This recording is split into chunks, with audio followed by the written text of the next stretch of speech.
Welcome back to the Reggies podcast here with three blokes who could have been anything but decided to have fun instead. Fellas, I think it is the right thing to do to start the show off talking about a not so good thing.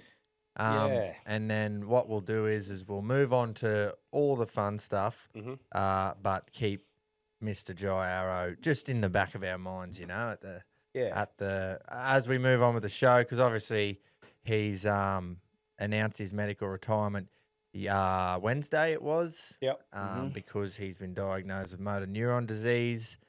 And after watching the interview on Channel 9, we all saw that he's had it for a while. Yeah. You know, like it hasn't just been diagnosed yesterday. Nah. I think they said something about November last year. Rabbitohs players would have known pretty well all season, and they've announced his medical retirement on Wednesday. And I don't know, it was just a real gut check, I think, or like a punch in the guts for obviously him and his family and that, but everyone watching because it was so to us it was sudden, because no one had any clue about it until Wednesday, and to see, you think, he's been diagnosed with it. He'll obviously be going downhill from this point. Yeah, but to hear him with the speech and that already. Right. I think it was a bit of a shock to. I think you're right. Yeah. That interview post the coming out of the diagnosis hit like a train. Just as a fan of the game and a fan of Jai Arrow, he's played for the Bronx, he's played for Queensland. Always had a soft spot for him as a player. And then, if I feel like that, I can't imagine what rest of the community and family. To be honest, family is just. That's just one of the worst things. Me as a father too, like as in his little girl. And I'm going, the thoughts that'd be going through your head, it's not just you then as well. So, and like you boys said, like I read the news and you go, holy fuck, that sucks. Obviously we saw Carl Webb and other people that are well-known figures go through that.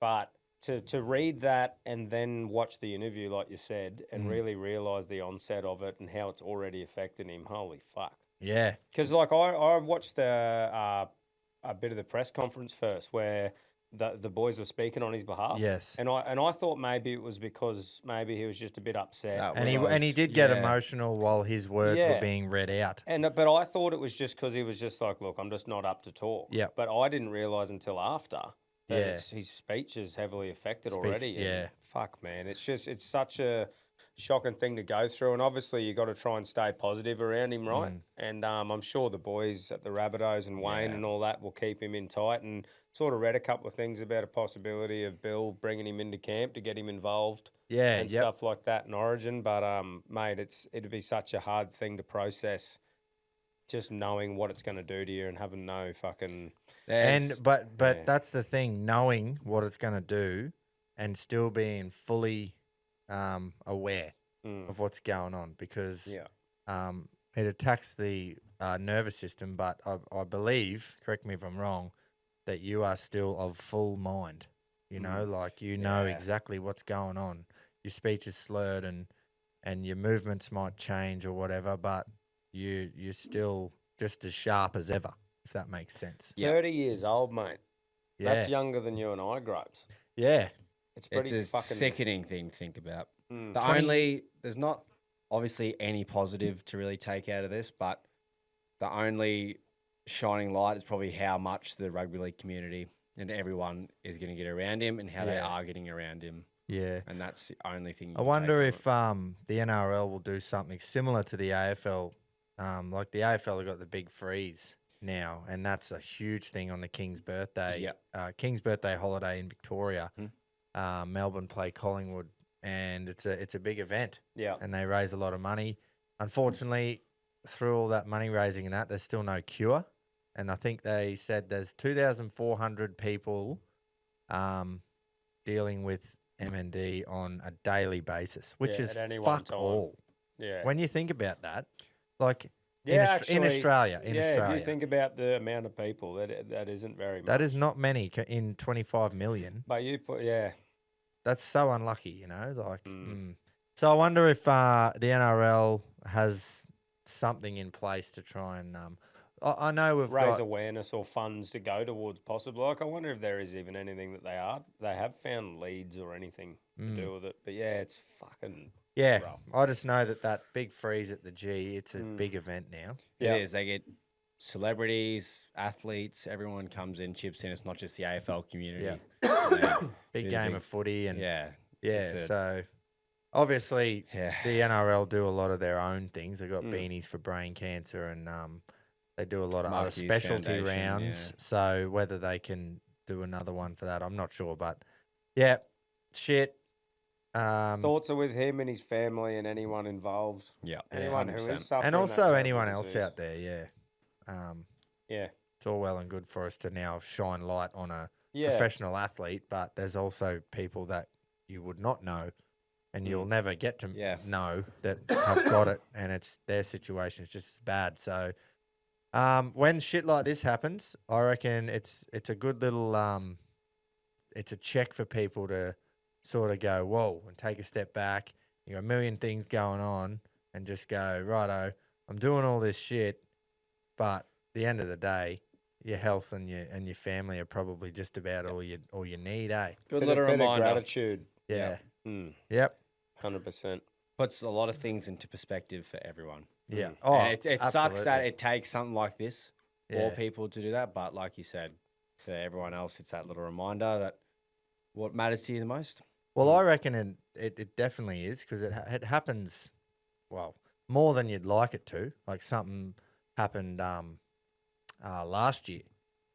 I'm not going to say what it was, and it wasn't to me. It was to someone that I know, and it was like 2 days of me going, holy shit, I'm going so hard trying to do all this overtime and bought a house and do this and do that and build this life, and then something happens to someone you know and you go, fuck, what am I doing it all for, you know? You just got to make sure that you've got your priorities right. So. Yeah, exactly. You can be super passionate. That's like me. I'm super motivated with everything I'm doing, and then I've got the 4 kids at home and back, and you try and find time for your mates and stuff like that. And sometimes you're so focused on ticking off goals that, even a matter of going to see the oldies and stuff like that every now and again and making time for your loved ones, you know, if you're sort of thinking about ringing someone, just fucking find 5 minutes and give them a call. Yep. Yeah. Because it's just life short, mate. Like we've gone through it before, you know, even losing Jed and losing some special people in my life and seeing bad things happen to people inside both sort of communities that we're involved in.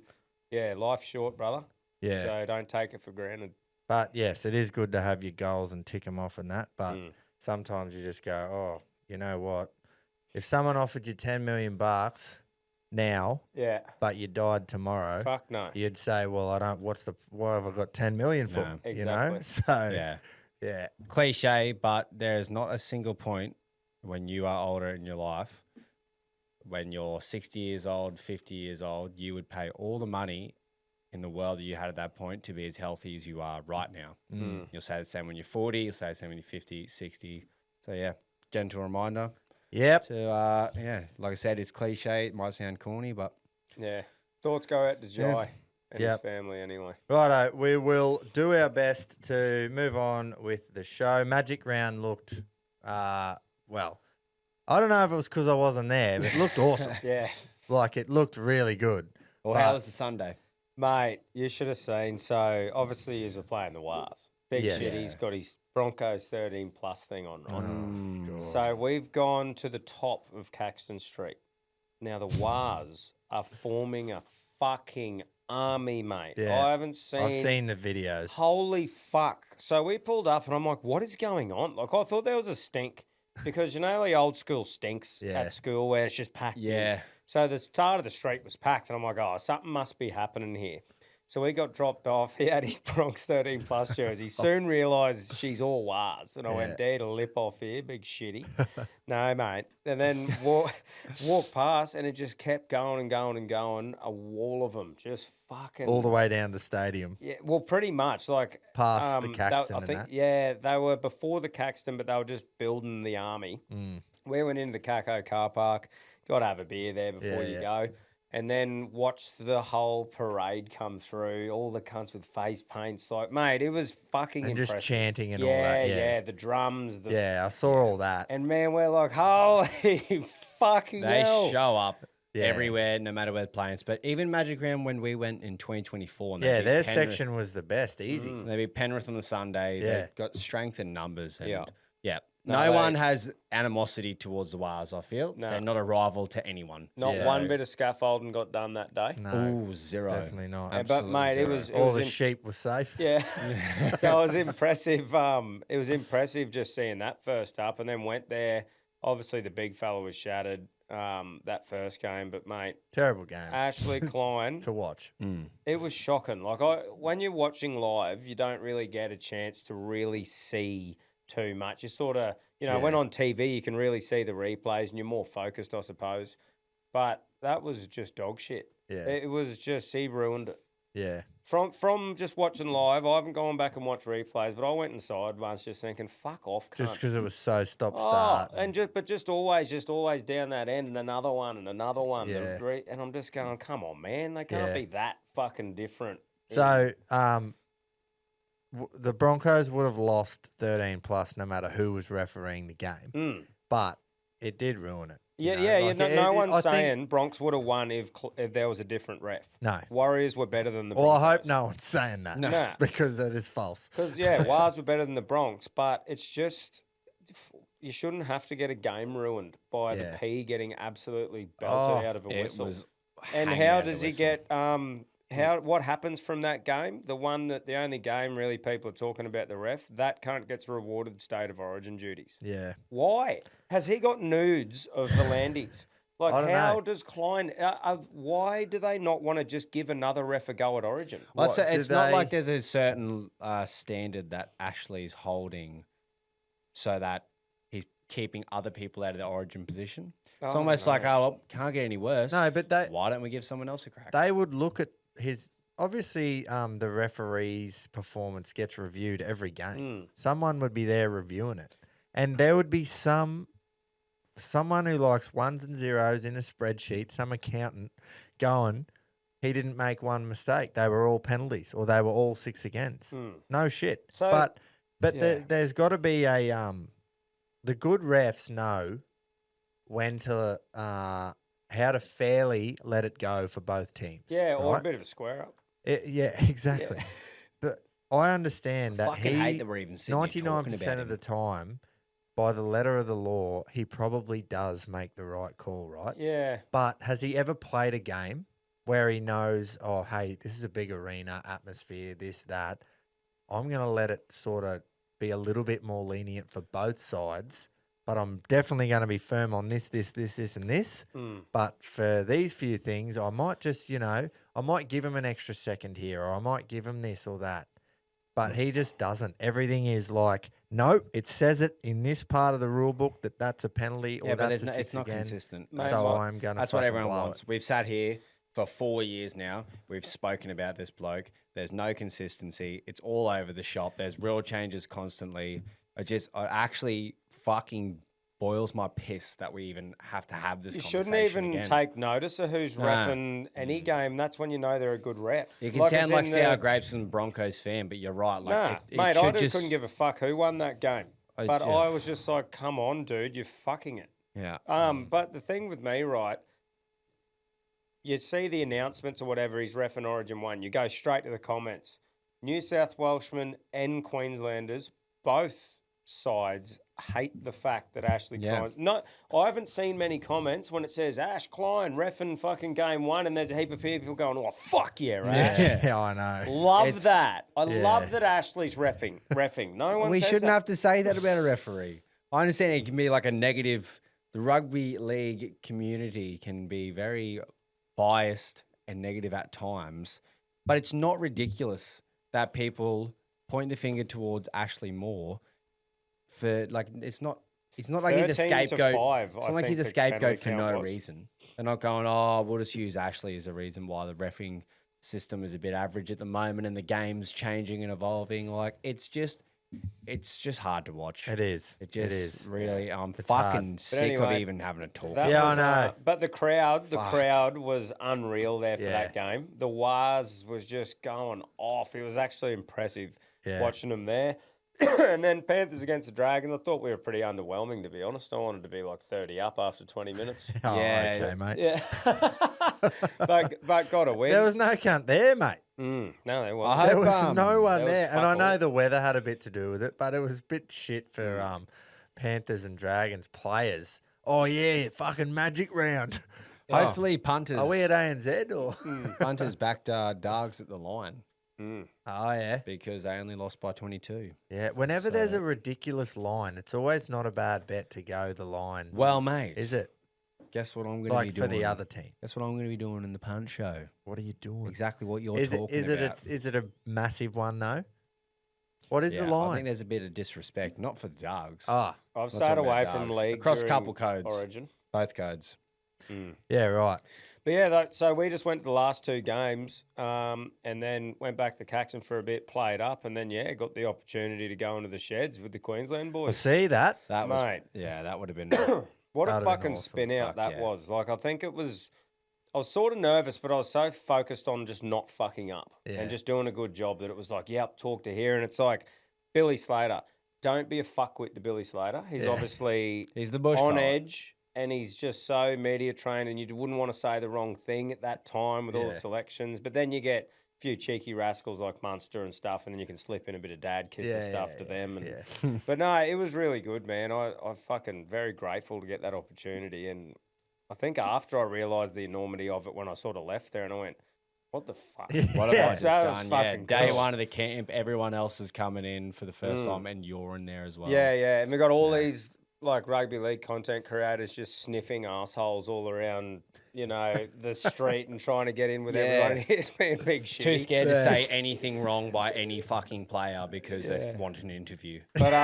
But it was great though, seeing all those lads up it at is. the Caxton upstairs. Met a heap of good cunts. Yeah. And got that done, man. Stayed the night and come home Tuesday. So yeah, it was a great yeah. great opportunity, Just so man. people And the are boys aware, are pumped. Grapes and I got invited as well, but if we left, The Shutty shutty's on. The shutty's on. the lights wouldn't be on. The right shutty's now. on. They nearly Shutty's didn't on. let us in That's because right. they heard the boys weren't It's coming. all That's those right. power surges you've been feeling. That's right, Rockets yeah. out there too. Yeah.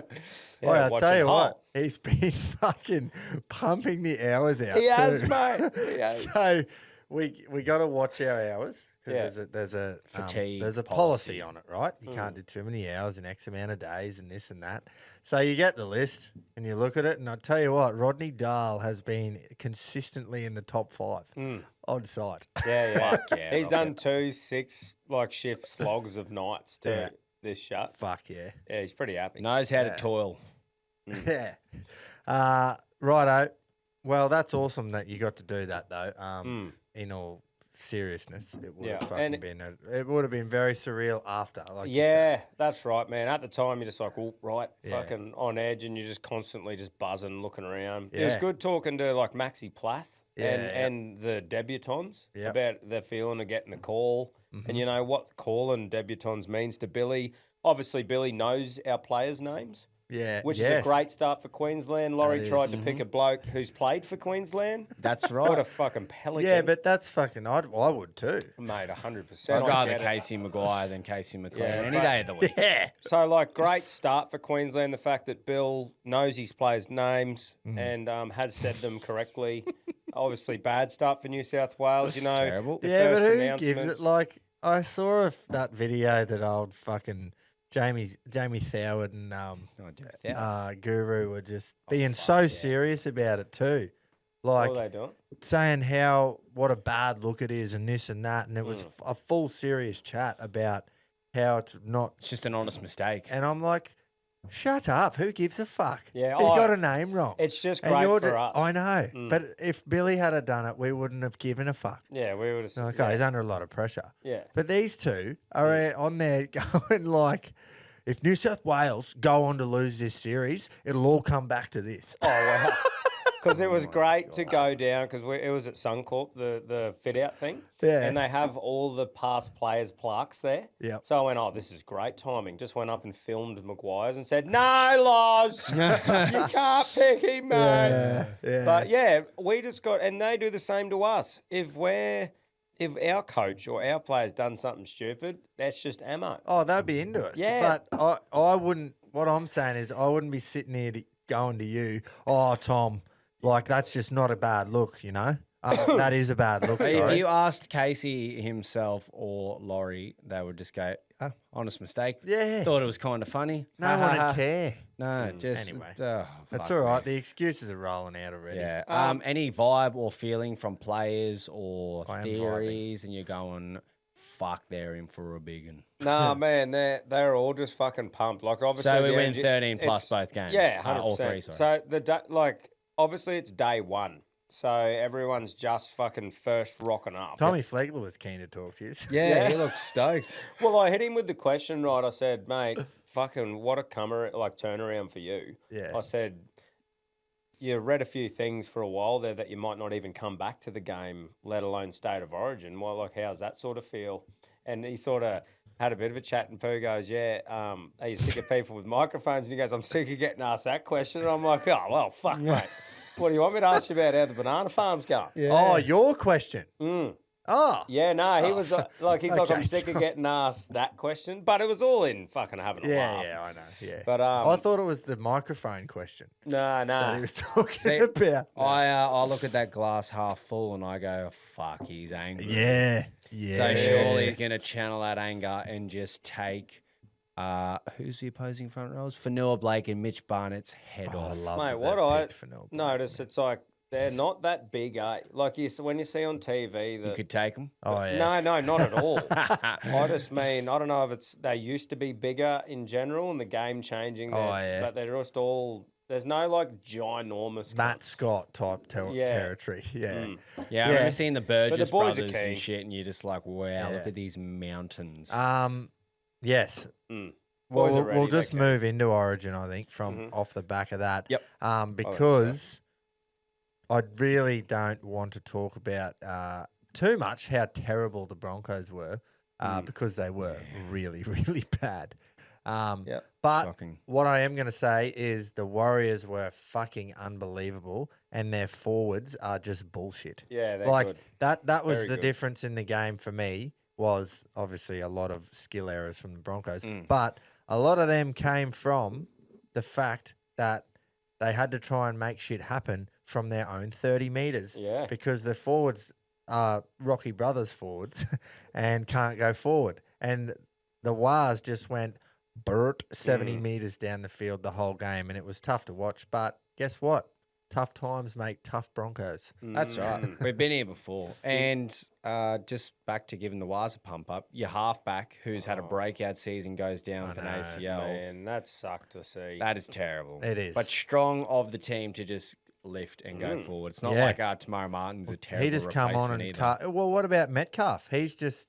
And he's gone to the Dogs next year. I know, but how crazy is that? His that season's after slung Tom back into action. basically picked him up off the deck last year Yeah. and made him have the season of a lifetime that he can't even, he's not even the second stringer. Just Yeah. fucked Now. in general that both their breakout halves in the last 2 years, after trying to fill the void for Sean Johnson, both ACLs. It's uncanny. Watching what happened to Tanner Boyd, I was like, what the fuck? This is... Yeah, I wonder if he's had is like odd. a history of it. Yeah, You watch it literally pop out of his leg. Yeah, but That like was if sick. it's he's had any issues before. Oh, I mean, yeah. But because like it's all. I know he'll get the best rehab possible because every NRL player does, but it's just one of those things, man. When you do an ACL, you can say that it comes back stronger all you want, but surely not. You know, like it'd always be like a tentative thing in the back of your head too. 100%. Like, anyway, 100%. hopefully, ask Adam Dewey. Mm. He knows all about it. Touch wood. That's He Ryan comes- James. Remember him? I remember the name. Played Big for the gollywog Titans. hair. Played, he had the long hair at one point. Tore his ACL, and then while training and in rehab, tore his other one. Oh, get fucked. Yeah. That's just one of the many horror stories of ACLs. Teddy went through an early run though. Yeah. Like he went through a real bad early run and he's been fucking good. Touch wood. Touch wood. Well, ever good since. enough to earn his call. Call up Yes. back to the Blues Holy, well, squad. let's start there. Yeah. Well, I was all over it. Yeah. Jace, shut the fuck up. That's not happening. Well, mate, you might get a gig on the New South Wales coaching staff. Fuck. That is mind-blowing to me. I just think so too. Like, if there was some issue with Dylan Edwards, or if Dylan Edwards had a form slump, you could understand. But I still don't reckon I could. Surely if two of them, though, were playing so well and the other one happened to be your fullback from last year, current, then... Won 4 premierships. And look who's the halfback. Yep. Like, he goes, I remember old Laurie forgets his player's name daily, talking and about, Teddy's link with Reece Robson. It's like, how about Dylan Edwards links with your halfback? And the fucking lock, mate. Yeah, like as in, Yo brother, plays first receiver half the time. you can't use that as the reason why you're picking him, or one of the reasons when Dylan Edwards plays with your lock and your halfback. Oh, Lawrence. Ah, well. I hate that I actually like Laurie these days because I listen to Sky Sports Radio. Oh, yeah. Big Sports Breakfast. He's great on there. Fuck, he's good. But he's on a 2-month hiatus because of this. Oh, so. and He'll be back soon. And I agree with the fact that they couldn't really not pick Mitchell Moses, right? Like, you sort of got to pick him. But while they talk about Cleary needs to unlock Origin, he really needs to have that moment where it's his thing. Can he actually have that with Mitch Moses as his other half? Like, can Mitch Moses actually sit back and be like, do your thing? And I'm not saying I would have picked someone different, but I like it as a Queensland perspective to go, can Cleary actually have that full blowout game with another proper half there? Yeah, no, it's a good point. I've just got a terrible feeling this year after noting that Cleary was playing out of his skin really early. Yeah. And he has never won the Dally M. I know this doesn't count towards that, but it just feels like him and Penrith have got that flicker in their eye where they're like, we just want to absolutely smash every single fucking team this year. And I want to win the Dally M by 20 points or more. And it's just got that breakout Origin feel about it, I reckon. There's one thing to tick off in his career, and that's just having a series where he just dominates the Origin and arena. winning the Dally M. Yes. Like, although I want to beat New South Wales at their strongest, right? Like, I do. I want to beat them at their best. I don't hate that I don't read Payne Haas or Latrell Mitchell on their team or list. Angus Crichton, who was just left out by selection. Yeah. Like, that bloke has been...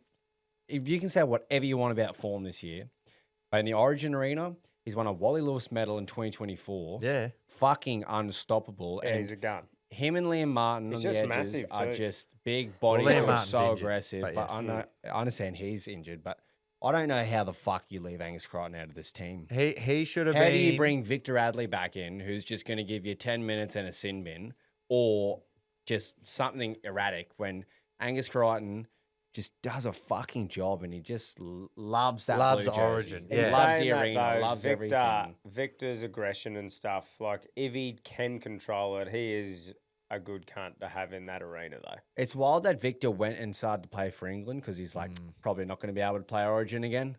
I think he might have been as shocked.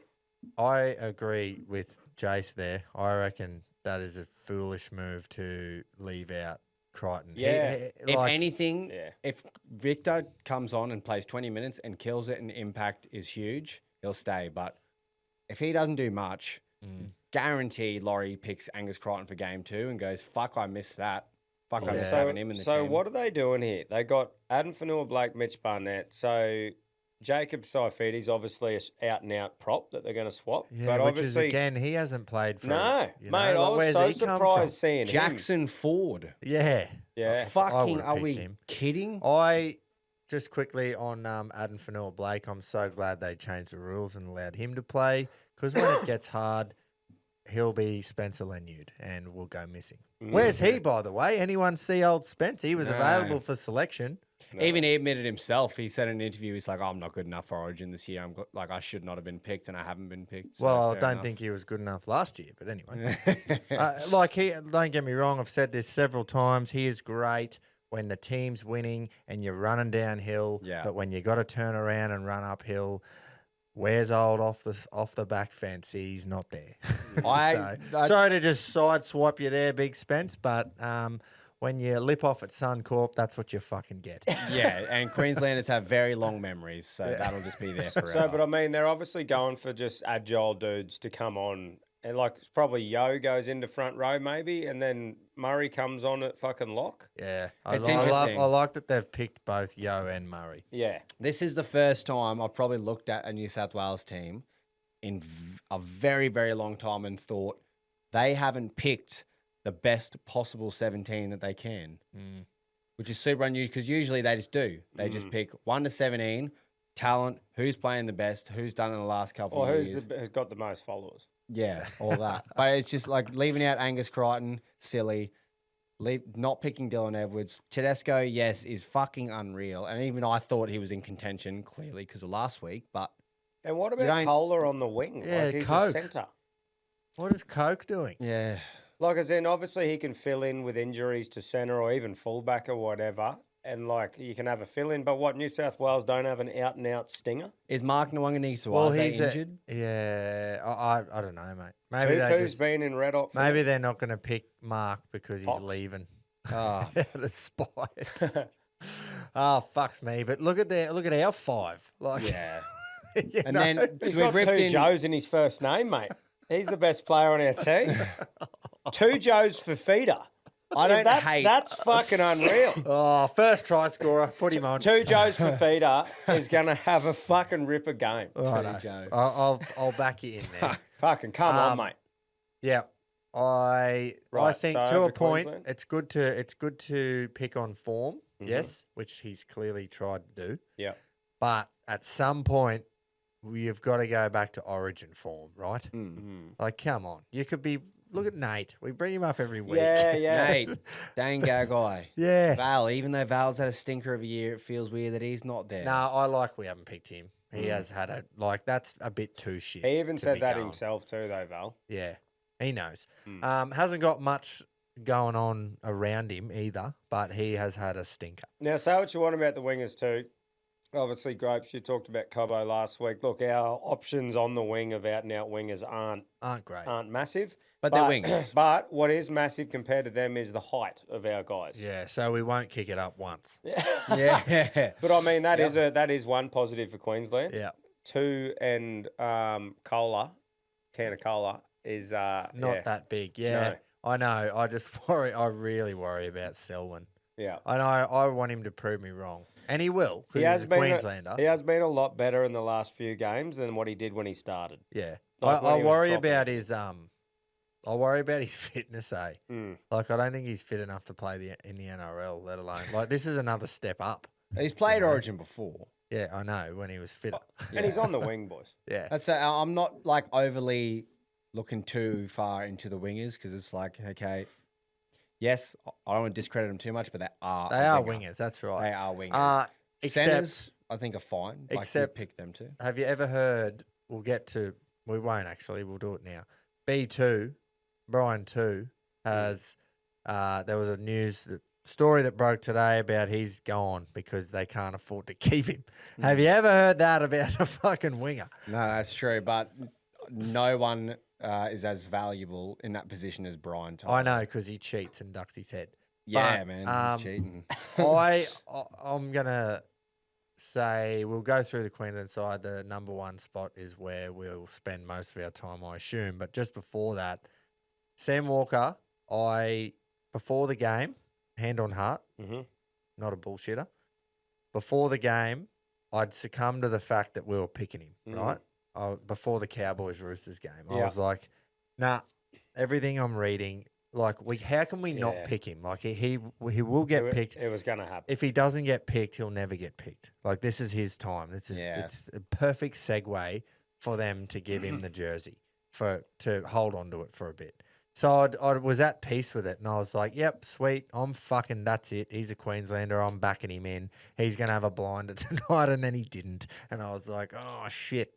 But I'm fine with it. I said my piece before it, and I said then, though, as soon as it's picked, I'm full support of it. Yeah. Like, my worry is just in defence. Like, how are they going to be able to mark up around him? Obviously, I think he's the fucking second smallest ever outside Alfie. Yeah. to have a run. So obviously he's going to be a huge target for the Blues. Yeah. And it's just who's going to be around him. Like which second rower are we going to put next to him? Which centre are we going to pair him with? But yeah, fucking good on him. I hope he proves what I've said about him wrong in the past. Want him to be on Toya's side of the field. Yeah. Because they play together at club. Yeah, that makes very, sense. Eh? very sound. Toya's a centre. Hammer's not. Yeah. I know you know what I mean. He plays more fullback than he does centre. Yeah. So I want him to be on Toya's side and then take your pick out of Cape War and Cotter. Like, doesn't matter. They're going to do a job. But yeah, I was like, you know what? They're going to pick him. So let's just fucking back him in. Yeah. And then obviously Jakey Clifford goes and has a blinder. Yeah. That felt like a triad almost. It was like possibles v probables. It's like it's like Jakey Clifford probably should have been there instead of Ezra. Anyone Yeah. should have been there. Ezra, I Ben can't Hunt. watch now. Oh, Groper can't watch. Yeah, it's true. I am so have no idea what's going on there. Like I have seen and we have seen players get picked out of position, out of form on both sides too, New South Wales and Queensland. But this one is just so bad. Like he honestly has been up there with the worst, and he has to admit it. If he doesn't admit this to himself, then what's he doing? He has been one of the worst players in the comp. The last month, especially. It's easy to highlight him too when the Broncos are playing bad. Yeah, a lot of errors, defensive errors, 1%ers, shit that gets you picked for Origin, and he hasn't done them. Like Jojo, for example.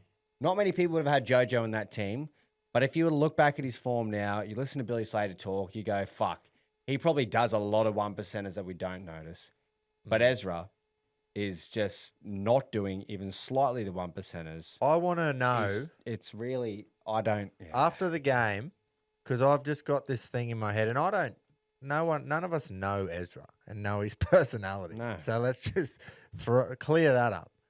But you know when you just have a feeling about what goes on in someone's head and just the way that he carries himself on the field, I've just got it in my head that he walks off the field after playing for the Bronx and goes, well, surely not. What do you? Fuck, I didn't play real well, but anyway. I'm going to put my best clothes on and go have a feed and put it on Instagram. Surely not. You know? Like, surely if he's like that, Billy wouldn't have him there. That's what I mean. You've got to trust Billy's judge of character as well. Like, and it feels, it's strange. It's really strange, but the 10% of me is just going. And here's the other thing, what boys, reason do we have to not trust Bill? Here's the other thing. He's there and available to go on, but the only way, surely, Ezra Mam gets on the field is if there is an injury to Munster or Walker and they're gone. And then Ezra just goes straight in. And Ezra's going to be around a fucking group of cunts with maroon jerseys on. Correct. I just think it's not like thinking... he's been started in the team and he's 100% playing. I honestly don't see a world where he plays unless there is an injury in our halves. Yeah. Do we think that Plath and Grant will share the 9 role? And they'll both have a break. I think if Grant can play, he probably will play. But if he's starting to get tired, Maxi Plath goes in there, and then you've got Cotter who can move to fucking 13, and you've got heaps of second rowers. But Carrigan's there, Liero's there. Right. Like they can all play it. Tell me if you disagree here, but in my head, and Billy knows more than me. Let me just say that first. Only just. But Reece Walsh, number 1, Kalen Ponga in Ezra's position, but then you can utilise Ponga as a utility. No, see, I think so. Walsh at 18. Like, what the fuck is Walsh? People can say that, Walsh can't cover as many positions. Ezra can only play 6.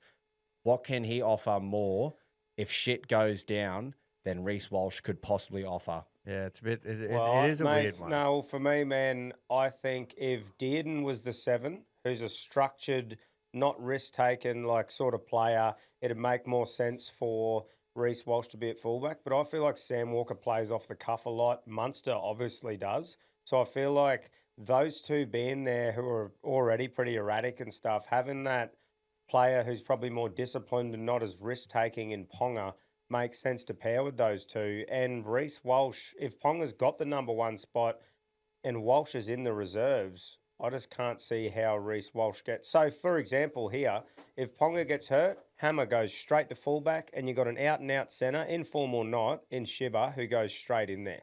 You know? I'm still alluding to like what Ezra's purpose. No, so. me too. But if I was going to swap Ezra out, it'd be with Jake Clifford. Or it'd be with Ben Hunt. You know what I mean? Like, because they're a half. Yeah. Because Reece Walsh, I know he could play there, but nah. like it's not. We're not putting him in half with Sam Walker, or you know what I mean. So we needed a half. It's either just Walsh like they have. They've put Ethan Strange on the bench for if one of their halves goes down. That's right. I just think we should have picked a different one than Ezra, but that position that they've picked there, I think, is the right one. Is a half. Yeah, right. I still in my head just like I agree with what you're saying that having a half is right, but we're talking about Reece Walsh. Yeah, like that bloke can if you put him on that field and get even 50% of his best for 20 minutes in Origin, if shit goes wrong, he is a different breed to what we're talking about. What we saw that final series last year, I think, and the best player probably for Australia in that Ashes tour. It's just mind-boggling to me, black and white, having a 1-20 and him not having a Queensland jersey at all. It just boggles me. I just go, well, so fuck. for you though, where if he's in the extended Jace and there's no injuries, where does he come on? Yeah. If there's no injuries. No injuries. Is it a waste of time having him there if there's no injuries? I don't think so, because if there's no injuries, then Ezra doesn't play either. Yeah, but he's a half if there's a half injury. Yeah. Like, as in, I'm not having a crack. I just want to know, in your opinion. In my opinion. Where he goes if there's no injuries. In my opinion, if there's no injuries at all, yeah, he probably doesn't come on. Yeah. You're right. But if Sam Walker goes down, then you're obviously going to have a makeshift game regardless. It's just a battle of tactics. Yeah. I'd personally have him at 18. Yeah, right. And then Ponga can play a bit more of a 6 role. You just have to make sure. So maybe Ponga goes into the halves. Yeah, right. So I'm happy for Ezra's position to be replaced with Clifford. Another half. Yeah. Then I'd maybe be sitting here going, fuck, Walsh deserved that, but okay. But it really is getting to my head. Mate, I got to admit, when I first saw it, I as well, because I was so expecting to just see if Walsh was one or in reserves. That's right. It blew me away. But the more I read into it and I started to go through positions and I went, right, if they're hurt, what happens? Yeah. And as I've done that, man, although maybe not, like he's not there, they've picked a very balanced team and one that any injury, we're sorted with a player that is used to playing there. Yeah. You know? Just to go back to their side, that's like saying that you'd have Dylan Edwards at 18 and not Ethan Strange. Like, where the fuck would Dylan Edwards come on if there's no injury? And I know they're completely different players, but they're still fullbacks. Maybe I've got rose-coloured glasses on for Walsh because I'm a Bronx fan. And it's just because he's so good when he's good. I think Walsh I think he'd have to play one, though. Like, he has to play number one. Yeah, exactly. Where Ponga... He wouldn't be that good anywhere else. Remember how could Ponga be come in the on? reserves. Because Ponga can come on at lock and Ponga can come in and do that stuff. But why no one's tested that with Reece?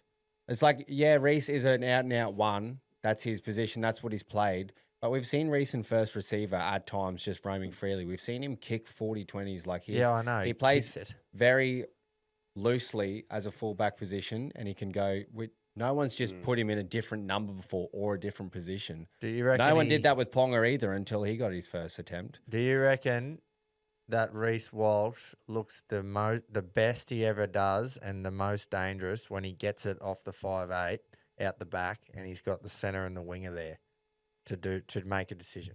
Like, that's when he looks his most dangerous. Yeah. And he looks like he could just fucking do anything he wants. But fuck, man, even last year in the final series when he was getting it, he made everything he touched. It's a weird one, isn't it? It is very tough. Like I said, I was first up like, what? And then I went, okay. I'm backing Billy, and I understand it, and it makes sense to me.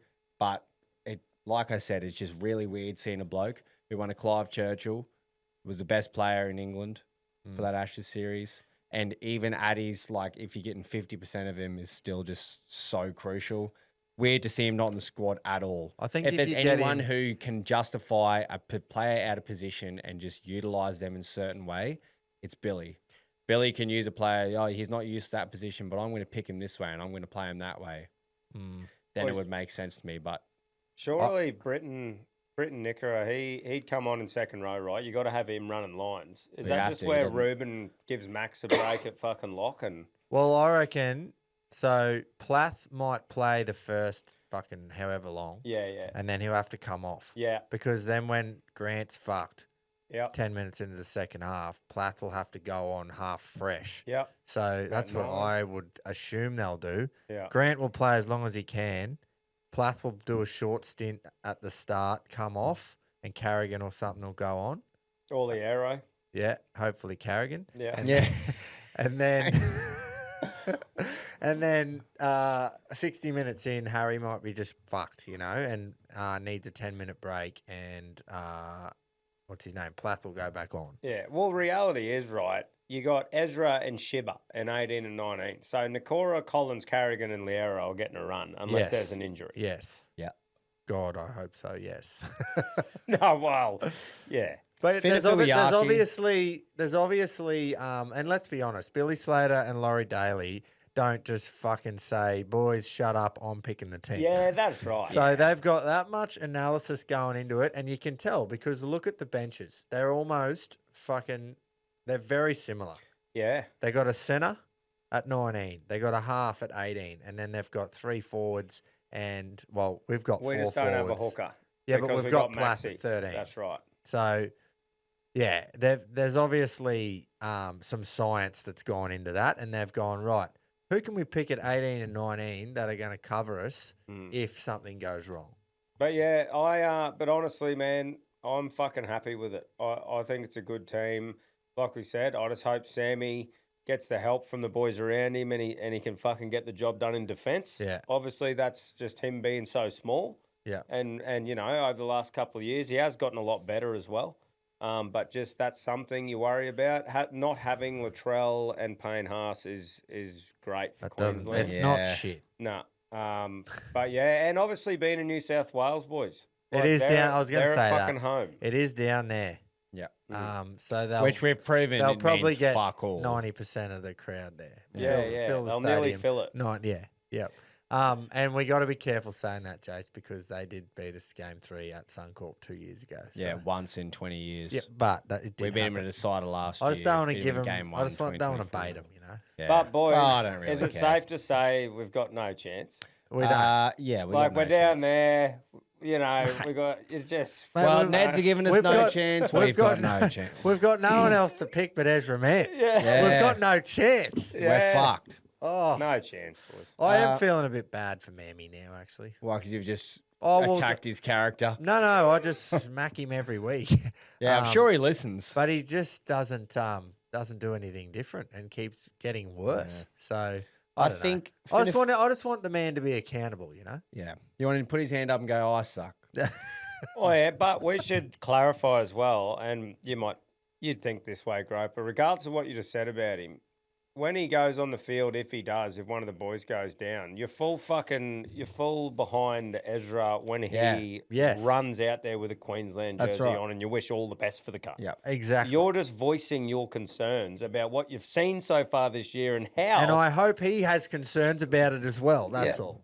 I'm the exact same. As soon as he goes out there, I'm all for it. This entire 1 to 20. I'm all for once they're out there running because what can we change? Nothing. But we're going to sit here. Whoever's got the jersey on, boys. That's right. I don't have anything against Ponga. I'm not saying Walsh should be in there instead of Ponga. Ponga's fucking shit because he's not. He's brilliant. I back these players to the fucking cows come home. Yeah. Tom's convinced me that it's either one or the other. I think, the one. I think Finafiliaki should be in the that team, actual team too, by the way. I tell you what, Cape over you Nicaragua, just can't over get Cape rid of him, Well. can you?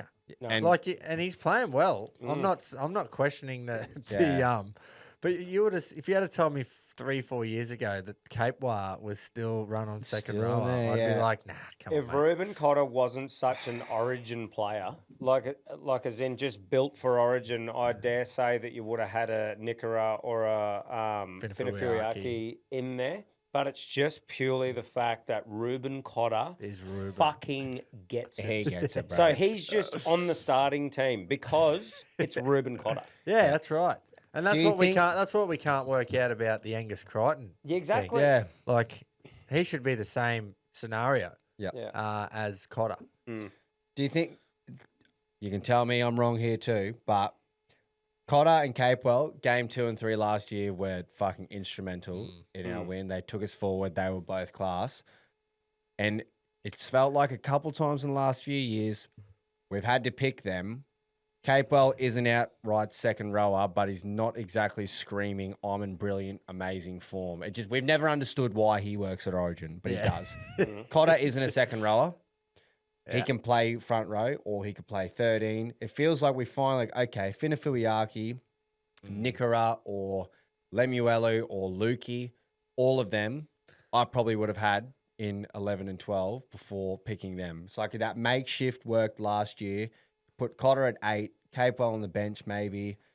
And Billy's just stuck with, okay, worked last year, those two at second row. I'm going to do it again. Do you remember at Suncorp game 1 when Cotter played in the front row and it was fucking hard to watch because he is smaller. And but he does it pass and that just fucking ran through us all game at Suncorp and it was like, oh, fuck, what are we going to do? One bad game.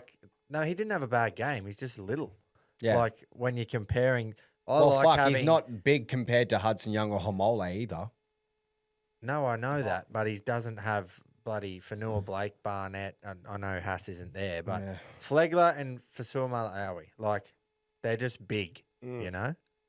I just like having big 8 and 10, especially at the start. And I like having... Plath's not massive and he's going to be he's not. 13. I know that. I like having Collins and Carrigan on the bench to just straight swap bigs with a couple of bigs in the middle as well, but still having the speed. I just think Ruben Cotter and Kurt Capewell proved themselves last year. Love to how it do keeps a job doing there. that. I'd keep them in the team. I love Ruben Cotter. Yeah. I reckon you could potentially put, and I'm just fucking clutching at straws here, but you could put Cotter at 13, Plath as a utility, keep him in the team, absolutely, because imagine that injection, and then you could put Finafuiaki in the second row. Yeah, and that would have been discussed a lot. Yeah, these are definitely decisions that people far more educated and better. Finafuiaki is stiff, I reckon. He has been a fucking demon this year, man. I would have him there instead of Nikora. I just reckon Cotter and Plath are the same sort of guys to me, just absolute toilers, workhorses. And I'm like, having two of them on the 13 at the same time, I love. Yeah, because it's like, those are the cunts who the whole jersey is around. Like, oh, geez, they're a bit small. Oh, yeah? Well, watch this cunt. Yeah. The 12 for them, a little bit scary. Yeah, can be. Yeah.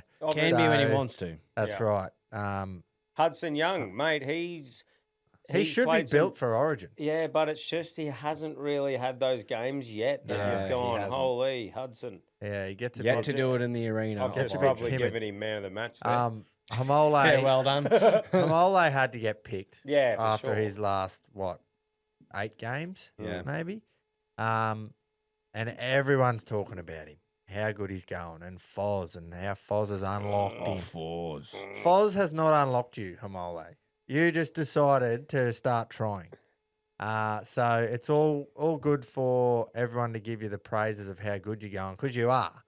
But I remember, and the Queenslanders remember, the first 3 games of the year when it wasn't going your way, and you weren't really trying that hard, and it wasn't going that good for you. So you reckon he rides the highs, but when the going gets tough, there's not much. Well, I'm clutching at straws. I'm going with it because Andrew Johns has tried to fire the cunt up and said that Munster said you're a cat.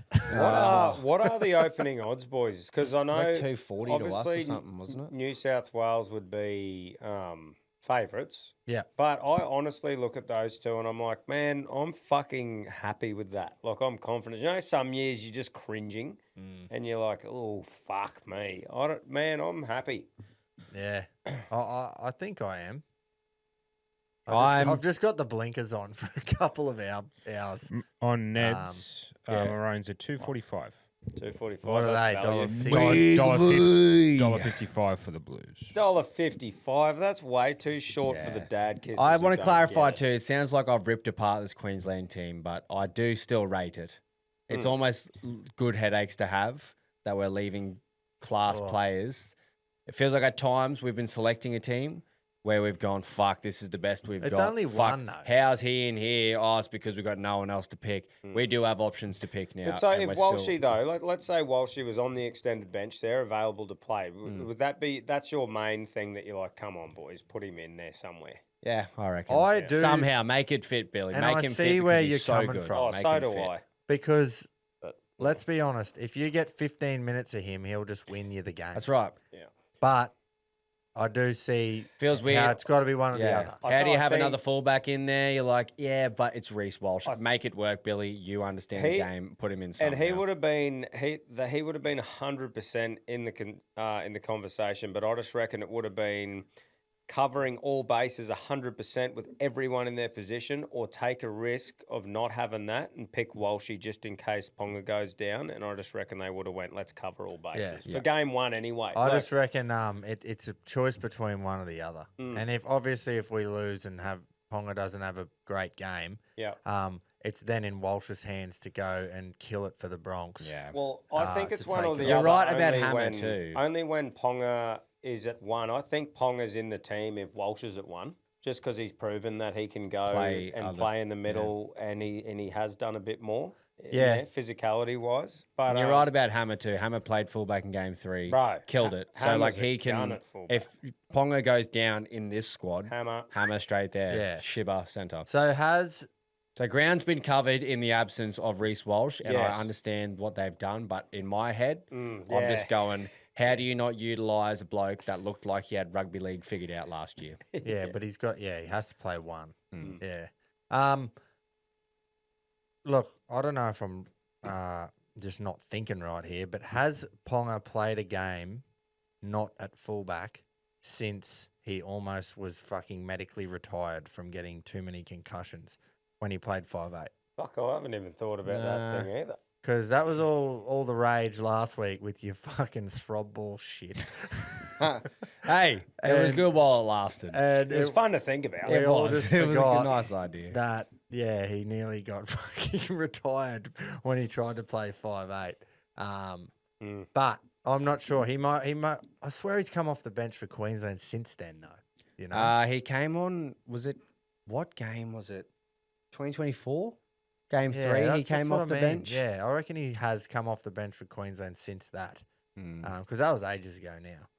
I But got anyway, full faith in Ponga. Game 3, 2022, fuck, he was brilliant. he's gonna Like he usually doesn't play all 3 games because of injury or something, so it's been a bit unfortunate like for him. Latrell, which is unfortunate. We haven't for seen them. a full series, but KP can absolutely. And do you a know job. who's just going to have a blinder because he has had a terrible start to the season is Munster. Yeah. Like, Munster and Harry Grant, I've got full faith in them Yeah. going, oh, well, we actually just get Origin. We're from CQ. We've been shit this year.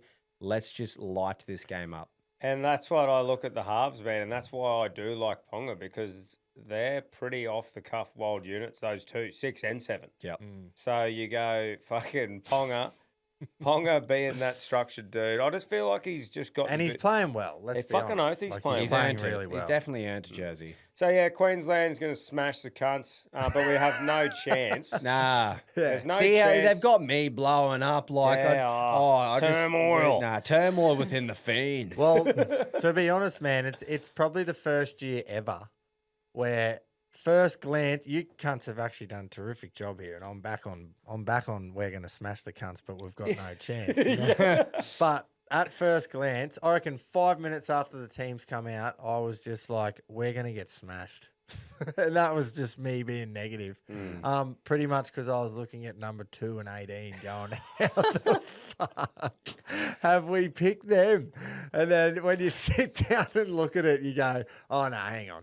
Cobbo's we been better might the be last right. couple rounds. Yeah. To start, I was just like, holy. I it think looks there like was worried one about his game in face, particular. man. Yeah, it looked like a baby giraffe against the Broncos, and just it was like, what are you doing, But Selwyn? boys, But don't even question Two Joes again. Nah, sorry I never, about that. hey, I never say anything about old two. Yeah. Nah, I was Two so Joes for excited. Peter. I didn't even see that there was a chance. I did not think of him. No. I've Me got to be neither. honest, didn't think of him. No. And when I saw it, straight up, Two Joes. 2 Joes. So he's first try scorer. Yeah, Two Obviously. Joes for Feeder, first Yep. try scorer. Yeah. Yeah. Instant cult hero. Crichton didn't train day one of camp too. Who come out? Was it Yo? Yo's their captain. He said nothing to see here. Well, Cooler will just go to centre if Critter doesn't play. But, like, don't get me wrong, their gun centre's Casey right. McLean. Stephen Crichton's one of the most well-rounded, solid centres in the game, but he hasn't been lighting the world on fire, neither has the Bulldogs. And Katoni Staggs has had some great games this year, but he's very hot or cold as fuck. So I don't hate the centre pairing for him. No, that's right. And, yeah, McLean has been told, prepare like you're playing. Yeah. Just FYI. And Which sorry obviously everyone would do that, but yeah. Hey, mate, take it easy. You're not he's playing. been specifically told, prepare like you're playing, because Crichton was due to train Thursday today, Yeah. but he definitely did not train first day in camp. So anyway, watch this space. This is just the greatest time of the year. Oh, mate, I'm so excited. It's the most wonderful time of the year. No matter what this is the best thing about sport in general. And if you're that passionate about a certain game or series like we are, or I am as well, with this, it's just so good. No matter what's happening in life, that game you can just sit down and just be fucking so pumped up for a I'm going to sport. be absolutely foaming at the mouth and so fucking amped up, no matter who is wearing that maroon jersey. Yeah, if man. you three went out there, I'd have full faith in you. Yeah, well, and that's fucking warranted. And do you know why, Jace? And we Flick wouldn't pass. we wouldn't let you down. Do you know why? No, because we get it. Yeah, we do. fucking get it. We just do. We get it. Just a reminder to all you fence-sitting, non-talking anything bad about any player and New South Wales fans. Not targeted at anyone in No, particular. not at all. No. Yeah, Who's- for the who's next few large, games, you can go and get fucked. Obviously, love yous deep down, and after this series is done, we'll be great mates again. I think we did a great job there. Well, And I hate when people, well, I don't hate it, I don't care, but when people say it's hard to listen to around this time of year, I feel like we're very fair. And mate, after we lose, I'll hate them and be super biased straight away. But when it's time to actually come down and analyse or share the thoughts, if we get beaten, man, we got beaten. Especially take if our we, licks. like game one last year, it was 18-6, should have been 38-6. Yeah. Fuck And yeah. we were like, holy fuck, this is bad, you know? And we, yeah. Yeah. But, No, we you do know, our best. Queensland just know how to come back from that and win. Mm. And we did that. That's Yeah. right. Yeah. All right, No chance this game, mate. no chance. Let's You can keep talking if you want, but Yep. I'm go and back have into- a wee. Going for a little pedal. Let's do the fighting so that we can Yep. move on to gambling, because we do it responsibly with Neds, and we've got a hosted pot this weekend. Oh, so yeah, we let's do. go. Quino, can you bring up the no limit card, please, mate, with Liam Paro's world title fight? While you're doing that, Alexander Usyk is fighting Rico on Saturday, May 23rd, at the Pyramids of Giza. So that'll be pretty interesting spectacle to see Yeah. how that all goes down. Yep. Pretty fucking cool. So Liam Paro versus Lewis Crocker for the IBF world Welterweight title. welterweight world title, which is fucking awesome that that's going to be here in Australia, in Brisbane even, Yeah. Pat Rafter Arena. Oh, So that's pretty cool. Look, we got Nelson versus Big Georgie Burgess. oh, did you see that shit at Magic Round? Yeah, look, mate? yeah. No, I didn't. I wasn't there yet. Look, No, but did you see it? Yeah, I did. Yeah. I did. So here's the thing with it. They're business-wise, they will 100% get more pay-per-views, buys, heaps more, with the fact that these two are on there and they've showed all the footy fans. The footy fans will tune in. They should not be co-main event. Can I ask, can George Burgess fight? Mate, I don't know. I've watched the press conference. I watched some interview stuff, and apparently his father was a fighter, and a few in his family were fighters. But I don't know if George has done. Like, sorta- it's because I agree with you. It's all well and good to have this as not the headline, but like you say, you're going to get more pay-per-views than that with it being there. yeah, for sure. But we've seen that Nelson can at least do something. You know, he's not just having a go like we did. No, George is just a big front rower who you can assume can punch hard, but no, you don't. But know you if don't he know if he no. can actually box or fight. So I reckon it's it's fine to keep going down this, and we've said that we don't like it that much. If you're going to go down the footy player thing, but make sure the cunt can actually throw a few. Or just, yeah. Because Nelson can. Let's not take that away from him. Yeah. Like, it's not great, but it's not fucking horrendous. Yeah, obviously he's putting all his time and effort into it, and he's only going to get better with time. Like, I sound like I'm in a cave, but my biggest thing was how it was promoted from the start with Nelson going full into the boxing. Yeah. You know, so I'm not going to repeat myself there. But we have gone with the footy thing. Yes, yeah. So let's make sure that the opponent can throw them. Yeah, George looks in good shape. Well, this is. Boy, that photo there, though, Big Georgie, obviously that was pre-camp. Yeah. Oh well, mate. Tyson Fury looks worse than that. He bust cunts. But I mean, when we go through the rest of this card, you'll see why I just think this should have been one of the early main card fights. It has to be on the main card, business-wise, because they're going to sell pay-per-views. But go down. So you got Liam Wilson fighting against an undefeated fighter. Marin. Where's he from? I don't know if it says. But so Liam Wilson, fucking gun boxer. Yep. Go down. You got Dempsey McKeon, who's fucking been over and fought some of the biggest sort of names that, in the heavyweight scene. He's a fucking gun against Liam Talivar, he's been in some real exciting fights in the last couple of years. Weight, it looks like he used to be a former big boy, and now he's just knocking cunts out. Thank you. Luke Medini. So this bloke, man, was, when we were at the IBC, he was headlining it and nearly killed that cunt in there.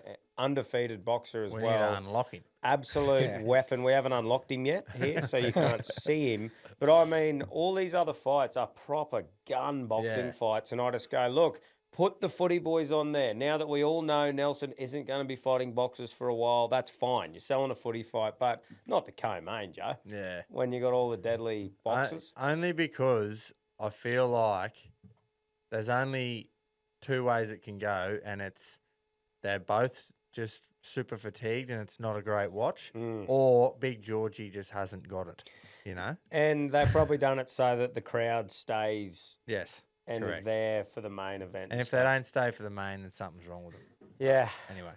Yep. But anyway, but I just mean that card, though, is fucking unreal. Like, there's some really good fights on that card. And look, man, I just hope Liam Paro can do it. Obviously, old mate's name's Crocker. I believe he's the Croc, so we've got the Croc Hunter in Liam Paro. Nice. He's a Mackay boy, man. Do you know what I like about Liam Paro when he fights? His corner work. They speak exactly like us. Oh, yeah, they just like, I love hearing just the slang and the terminology. CQ, and I'm like, Queenslander. oi, brother, that is You our just walk backyard through yarn. concrete. Yeah, it's like you fucking popped heard it. into a boxing gym on the street somewhere here, and that's how they talk. And I'm like, I love hearing that in like a big fight or a world title fight. Yeah. Yeah. So, yeah, fully rooting for Liam Paro in this one. yeah. And hopefully we Nice. can get it done. You've got the fucking big McGregor apparently. Return of the Mac! Turn up the man. Now, look, say what you want. I can't help it, man. I love him. Yeah. I'm just gonna not say anything till he's actually in there. Mate, I was fully on board with what you were saying. I wrote it off. But Dana White and the UFC don't just announce things and fully publicise it if it's not 100% locked in. And McGregor has never signed up to a fight. We can fact check this, but I don't believe he's ever pulled out of a fight. Only once due to a toe injury. Yeah, the to toe Chandler. injury was against it? Chandler. But I mean, he's not renowned. Once I know he's been through a bit, but he's not a guy like Paulo Costa or someone who's renowned to just pull out of shit. Yeah. You know, and I feel like this is look, in saying that, McGregor can win, but I feel like he can only win in the first couple of rounds when he's fresh and he can 'cause really he'll crack him. just be Because, bro, rooted. Max Holloway has been fighting like fuck and been in some wars, so you know that he's sweet for 5. Yeah. And you just go, it's Do you Conor reckon? early or- Do you reckon Connor can get in Max's head at all, or not? Oh man, Connor's 'Cause probably he'll the best at fucking getting in try. heads. Yeah, He will. 100%. Like he will be trying because he knows, hey, if this goes deep into the 4th, I'm in dramas. You I haven't feel seen like Conor Max- go past the 3rd in the last fucking 5 Well, fights. And when he does, it's not great viewing. I feel like Max Holloway though is a pretty cool, calm and collected dude though. That's what I mean. So I don't think he'll be able to get in his head. I just want to know what Connor's plan is. Is this just like, right, return, and then one and done. That's it. Like He's 36, isn't he? if he beats Max, does he keep just climbing his way up the division? Does he go back to lightweight? He's or- 37, mate. Man, I Does don't he- even. This is it. I don't know, and I don't even care. Yeah, it's like, do I just take it as it's coming and go, you know what, Connor's fighting again? Mate, That's the most interesting thing there, I think. that it's at Welterweight. 170. They're large. I just Quite want to large. see For the Max. lead up, the press conferences, the walkout, and the biff. Just a bit of nostalgia. That is a good point you raised there, Quino. Because Max has never fought at 170. no, No. Connor can get that big, whereas Yes. Max probably Max is not a natural 170. he won't be cutting. No, Yeah. not much anyway. He'll, I be, think he'll they'll- be building to that. I think, who knows with Connor after he just juiced to the gills, what like size and condition he's in right now. But this isn't a crazy cut. Like Connor used to be a weight bully. He would cut down to lightweight, featherweight. Yeah, he sorry. looked like a skeleton. Looked like a Yeah. skeleton, and then he would just have so much like power and precision. Like it's weird that this is quite big for Connor, but normal in the last few years. And then Max will just he walks around at that probably. So that's the thing with That's what I Connor, mean, though. though. The Yeah, power's it's not just- going anywhere, and neither is the precision. So Yeah, it's does whether he Max can just get, get even stronger now, but slower? Like Do you reckon he's going to be too big welterweights. for him, Connor? I don't know, Maybe. I don't know. Yeah, Anyway. it's just wild. I never thought I accepted it. That he wasn't coming back. I was led into a few with Yeah. like, you know, fuck, Max has got some. I Short tell you what, arms, eh? if you're fucking Gable Stevenson down here, you are just been kissed on the cock because you've got on the same card as McGregor, Well- and you are going to get a lot of more money than you oh, would dude, guess. all so of you them. got, but it's a good card. Like you got Bernard St. Denis versus Paddy Pimblett, Corey Sandhagen versus Batista, Brendan Royval versus Kavanagh, and then Lona. Gable is the dude. He's like a gun wrestler, and he's been talked about into coming into the UFC for He's a long John, time. So- he's John Jones's apprentice, pretty much. All right, He trains so- out John. He's meant to be the next big thing. You could. I know you guys are into it and you watch it, right? If the headline was Benoit and Benoit. Paddy, yeah, I know that, and Paddy, and then there was a fifth one down the bottom. Mm. Those blokes are not getting a payday because there's that main event. I These cunts are getting fucking paid Well, tonight. well, I don't know if they are any more than what their contracts say. There's still gate. Yeah, I don't know how it works. There's still definitely would be. I think How Gable's many on the pay-per- main card because there is so much hype around him, I think. Yeah. I I think. I'm just, there Do you would reckon it works definitely. like that? If there's more Yeah. pay-per-views, there would be fucking more money. Yes, I think certain fighters would get that. You reckon the whole main They'd work card would out get it? percentages and shit. Yeah, it would but have to be. I've never really thought in For my head sure. about the people fighting on the cards of Connor or John Jones or something because their pay per views are always Like That I is a know good Max. point. You think Max would for What sure? pay-per-views- Robert Whittaker, by the way, first fight at light heavyweight. Yep. really Yep. Bobby. Are they counting pay per views as much revenue now because Paramount has That'd be all different, yeah. like that? That would be another fucking completely different thing too. Is That's true. are you getting paid off streams? Because yeah, us Aussies still have to pay for it, but everywhere else is just streaming it off Paramount. Are Paramount just giving it a cutout deal per Yeah. card? That's a good point. I Maybe forgot their about base that. salaries are just higher because of it. Yeah. And Groper, your girl, got a win, mate. Rhonda. Mm. Yep, and now she's off into the sunset to go Having and root babies. and have Yeah. babies, as she said herself. Mm-hmm. Say what In you those want. exact words. She could have done. Well, she pretty much. She's did. dead. So, she did. even if I Um, win, I'm fucking. I'm She, getting you shagged. can say whatever you want. It was horrendous from her opponent. Shouldn't have been there. 17 years since her last fight. Had to lose 100 pounds just to get there. Like that in itself is like I've achieved everything I wanted to. Oh no, my arm. Yeah. But Yeah. it's like, Yep. you know what I mean? Like they should have maybe got her to fight someone else. Who was going to put But up she bit of was in a go. lose-lose situation there. If it was boring for 3 rounds, but she just dominated her and then submitted her at the end, they would have just bashed her. So you've got your back And up then- here. Your hair's up on your back because you're sticking up for your girl, Rhonda. You feel like she's been hard done by. Yep, since she lost that first one to Holly Holm, she's been fucking treated like a piece of garbage, boys. Mm. And she didn't deserve it.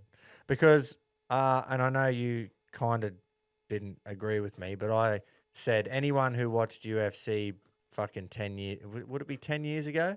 be close. About 12 years ago. Yeah. Everyone watched it because of Ronda Rousey and Conor McGregor, and you said not really, but if you had Conor, asked, definite yes. if you asked you back then who's a UFC fighter, you would have said Ronda Rousey and Conor McGregor. She was the only female fighter I would have even known back then. That's but right, it's not like I'm still not that amazed by the chick fights. There's some beauties, but I mean, definitely didn't get me into the sport. But she was everyone knew who she was. Yeah. Can you go back to that card for a second, Quino? Because just talking about chick fights, I go to prelims. Tracy Cortez, she's the one that was dating Alex for a little bit, right? Yeah. She's fighting Wang Kong. So surely Heartbreak Trace is just going to fucking smash Wang. She's been...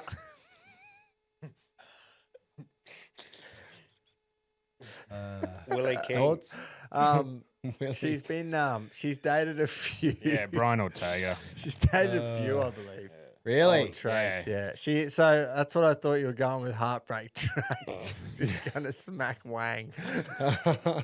She's ready to jump all over Wang. Poor Brian, by the way. Like any other guy, he'd be like, "Oh yeah, I got it over him." Gets with fucking Chummer. Yeah. Wow. Yeah, well, And he would just have a charmer hanging off him too. Bro. I've been privy to one of those situations recently. Jason and I, Oh. Now I know what you just. I was so confused there for a second. Anyway, we'll move straight on before we get in trouble. Oh boy. Anything else? No, mate, it's just the CTC Captain of the Week. I'm keen to punt. Yeah, me too. Very keen to Queensland are the captains of the week, but Yes. who's it thanks to? Country Trucker Caps, mate. Head to thecountrycompanies.com, cop one of the designs, or head to countrytruckercaps.com to design your very own. And yeah, Queensland are the captains. Queensland are the captains. All we'll say 18 of them. Really? I was just going to give you the whole state. The whole state. Yeah, Like just but not to the at least farmers. 18 of them, not all 19. The farmers out west to the city slickers, the ones lacing up the boots. The ones in the RMs, in the Ariats. Yes. G'day, Ariat. How you going over there? Yeah. We like Queensland camp too. And we will see you, or you'll hear from us in about 20 seconds' time because it's pot weekend. Pot time. A hosted pot with Neds, that is. Yeah. And we're keen to punt. Right. There we are. Field is set, ready to run. Stand by for a start. And they're racing. Give them a cheer, Australia, wherever you're listening. What a win in a cup we'll never forget. Welcome back to the Reggies Punt Show here with three blokes who could have been anything but decided to have fun instead. We have got a hosted pot this weekend for Doomben Cup Day, all thanks to our wagering partner Neds. I can't wait, boys. First one of the year. We're first up off a long spell. It's $25 buy-in, and all you got to do is download the Neds app. I know, let's say 99% of you have already got it. I know there'd be some people out there a bit stubborn. But you just got to download your Neds app and join the group, the Reggies. It's the only way you can join our pot because it's the only bookie that'll be partnering with us, and it's the best bookie on planet Earth. Right. So it's a $25 buy-in. We're going to go to the 9 races at Doomben. Yep. Possibly not the first. That's all I'll say there is because reasoning behind that is it's a heavy 9 at the moment. And I wouldn't mind just having a look at the track early doors. But there'll be plenty of betting after that. Yeah. Plenty of discussion on the day too about tactics and formulas inside the group. So 100%. have your Neds. That's app where all the open. chat goes on, is inside the group. If you've been part of one of our pots before, sorry. And also... Yeah. Hey, I'm not sorry for Barrakeel. No, neither am I. I was joking. But you know how it works now. And it's a... Look, we are responsible for putting the bets on, right?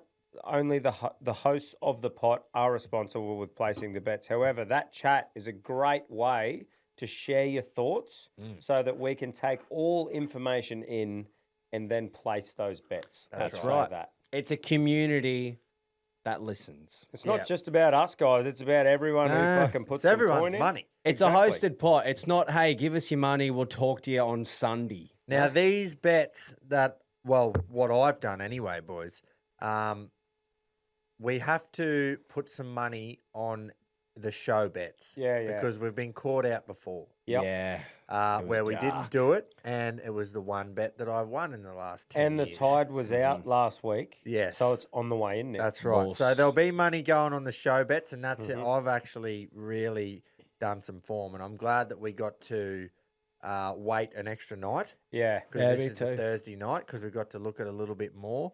And look, I'm feeling dangerous this weekend, and I can't wait for You look Saturday. dangerous too, actually. Well, the shutty beard is in full flight. Yeah, that's what he Yeah. meant. Like, as in if he bumped into you in a dark alley, he'd feel... Yeah, I You would threatened. think, You're not- fuck, he looks yeah, dangerous. yeah. Yeah, exactly. Not That's in what the he good meant. way. Only males too. Yeah. Speaking of dangerous, Yes. Oh, we've got a Just- doe. Yeah, mate. We're going to go to Warrnambool this week for our greyhound. I don't think it's Groper's greyhound anymore. It's just the Reggie's greyhound. That's right. Well, we got a race named after the Reggies podcast, not named. That's Ryan right, Keating, and so- that is thanks to Ken Booty and the Rockhampton Greyhound Club and the Love a Greyhound organisation, and we love their work. Now, Warrnambool Race 3, over the 390, they're being loaded in now. We've gone to the squeeze box. Go Harry, go. Yeah. That's what we're on. that's what we've gone. He's $21 out from 15s when we put it on because that's just how it works. Which That's isn't how it great. goes. And the green light's on. And can he just Let's go squeeze to out 5. in front? Let's go, Harrison. Let us Well, scream, go Harry, go. Come on, Harry. Oh, wow. just awful. Wow. Thank fuck, we've done that. Hang on. My God. Kill it. Turn it off. No, I no, mean the the show, show. not the dog. That's By right. the way. No, Look. send him to Love a Greyhound. Like my toolbox has been utilised to perfection there, just to let you know that's the sort of features that you can get on the Neds app once you've got it. You can utilise toolboxes for situations like that when the squeeze box stands there. I'm glad that dog isn't my son. That was disgusting. That did suck. Yeah, look, he Give us a sniff, Harry. Yeah, that wasn't good. And Like- look, when you bet on a 20-1 dog, what do you know? Well, we bet on Well, a 15 fuck. to 1 dog. That's right. And he should have been 50-1. I just wonder, right? So there wasn't much time from when it was 15s. What has to happen in that Well, I short think amount of because- time to fucking... Because it's such little pools of money. You can do whatever. Like, if it's a we've- big pool of money. so you swayed the But market. we've a just huge loaded day. like $30 on him between us. Yeah, but Yeah. the pool was probably like $1,000, man. Anyway, in the boys, wind Well, all pool. this money talk, you know what's free? Go, Harry, go when you adopt him from the Love a Greyhound organisation. Yeah, That's right. And he'll come with all his bedding and everything. Yeah. And he loves you. Yeah, He does. He does. Right, now that yucky bet is out of the way, let's get into some punting, Groper. Yes, let's do it. Let's do it. The Group 1 this week's going to be the Doomben Cup. Oh. It's a very, very, Big. very small field. Small field. I think we got 6 runners, 7 runners. 7 runners. As 7 we runners speak. in a Doomben Cup. Look, it's not great for the BRC. You obviously want a full field. You want it to be a marquee day. But, yeah, I don't know. I don't know what scared everyone off. Is it the weather or is it Jenny or what is it? But when you look at the 7 runners, there is a bit of class there, you know. Half Yeah, yours, yeah. the Caulfield Cup, Melbourne Cup winner. Birdman's got class. Pride of Jenny is a multiple Group 1 winner. I don't know what- Kovaluka. The most consistent Group 1 shit horse you'll I don't know ever what see. goes on with that ownership group or who owns Kovalika, but don't. they just keep starting Send him to the biggest and best. it. Asterisk, look, don't know too much about, but look at what is in front of the T there, Chris Waller. She's a hustler. She's going to do the donkey work again and cart the rest of them into it, which is nice. Yeah, I don't know. It's a small field, but you just know that unfortunately, it's going to be exciting because of the number 6 down the bottom there. That's right. It's another race that all Pride comes of Jenny. down to one fast, early. Well, it more comes down to if one other horse wants to sacrifice themselves winning to get the others close. Only if she's on. Yeah. Because if she's not on, she'll just be there, like a normal leader. Yeah. And we've seen it before. But she needs to be Jenny on to make She that. needs to be 10 lengths in front, as we know. But we've definitely seen her only be 2 lengths in front and that's when they run last. Yeah, You only get that version of Jenny that we saw last time in Goldie once every 3 or 4 starts. I feel the same. So I feel like this time, once again, she's lured the punters in. Everyone's thinking 7 horses, she can do it. But just off the ups and downs of my relationship with Jennifer for the last 3 years, she's due for a stinker. But again, I see why punters dive in at the 370 because this is my boy math. It's a 2-to-1 shot every time she races. It's 50-50 whether she wins or runs last. So 370 is better than $2, isn't it? That's right. So you climb into it. Yep, that's right. Let's hear from B1 because I'm sure he will recap all of this and more for us. Sorry. Reggies, the Group 1 this week, boys. The big cup. Big Doomben Cup. Well. Elite field. I wonder if he's going to have a go at me. But I'm fucking pissed off. I really am. Yeah. This is bullshit. The biggest weight for age Group 1 in Queensland, and we've got 7 acceptors. All because of pride of fucking McJenny.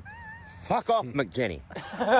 Seriously, boys, she peaks once in a fucking prep. She did that last start in the she's going Hollandale. to piss in. If she can do that around Doomben again, well, fuck me, she's a better horse than I thought. Nowhere to hide in a 7-horse field. Obviously, she'll be right out in front.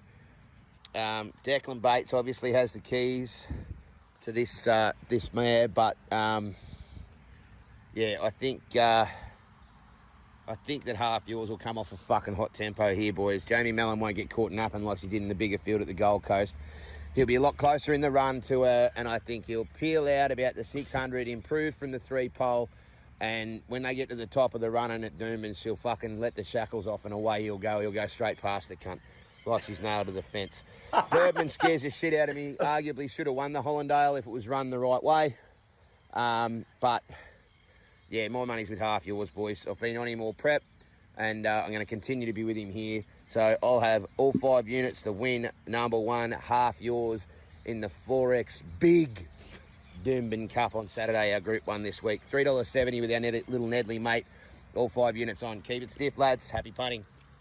Well, it's unfortunate, isn't it, that we're all we all feel the same about the way the style of race that she presents. Yeah. Like, it's utter woke nonsense. Gen Z, short attention span, jumping out early, just fucking going for it. It's what like, happened to back markers? mate, it's like the year 2s at cross country, except she just keeps fucking running. Yeah. There's always that kid that just goes straight out the gates like, they'll gas. About that last one. And you would be too with Birdman because he ran the race of his life and just. That's anyway. right. Well, boys, I might be throwing away one here, but off the back of all of that, right? It's 2-to-1 odds. I would rather. I don't want her to win, but I would rather pick her and put 5 units on her to win, right? And be like, fucking hell, she's done it again, and say, well, at least I got 5 units. Yeah. Then pick something else. But yeah. Pick something else. And be spewing she's done it again. So I'm 5 units prior to Jenny. Righto. I get the logic. No worries. Just goes against the tide. Yeah. Well, Tommy against the tide. Yeah, running my own race, mate. Yeah. It is unfortunate, though, because the main media outlets that are involved with racing, they just lick her clean out. That's a horrible image in my Pride head. of Jenny, they fucking get on that bandwagon so hard and just talk about what an amazing athlete she is. Just and hanging off a hole. How big her heart is and this and that. Light infantry man won fucking a couple starts back. You wouldn't have known. Because Nah. all you could hear about was how brave Jenny was. So valiant She's and brave. so brave. The horse doesn't know it's brave. It's but we just should- fucking running. we Well, boys, should- we just don't like change. We It's just- so different. We should, but we should be like that. But unfortunately, all of us, I would feel you like call us, Queen Elizabeth traditionalists Stakes aren't. 20, We're not. 24 yeah, is when I was like, wow, Jenny, what a horse. Yeah. And since then, I've just been going slowly down to utter woke nonsense. yeah. I love it. I love you've just gone to the Gen Z. Yeah.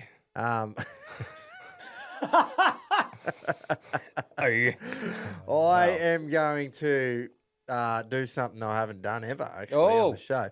So half yours and Birdman, I think will run top 2. Yeah. And I reckon half yours is going to have the better of Birdman this time. So I'm going to go half yours will win. Birdman will run second and then put the rest of the other 5 in for third. Yep. Field. Yep. Half yours, Birdman, field. 5 units gets me 100% of the try. So Nice. it'll pay about $3.50. The trifecta. That's not bad betting. So I'll lose 1.5 units. Nah, let's say it pays $20 to $30 or something, and I get 20 to 30 units for the trifecta. Yep. That's what I'm going for because, Copy, mate. yeah, I don't know. I thought about doing half yours, Birdman, first, second for both, so it didn't matter what order. But I've gone half yours just because of the track and how wet it's going to be underfoot. Underwhelming last start, but Yep.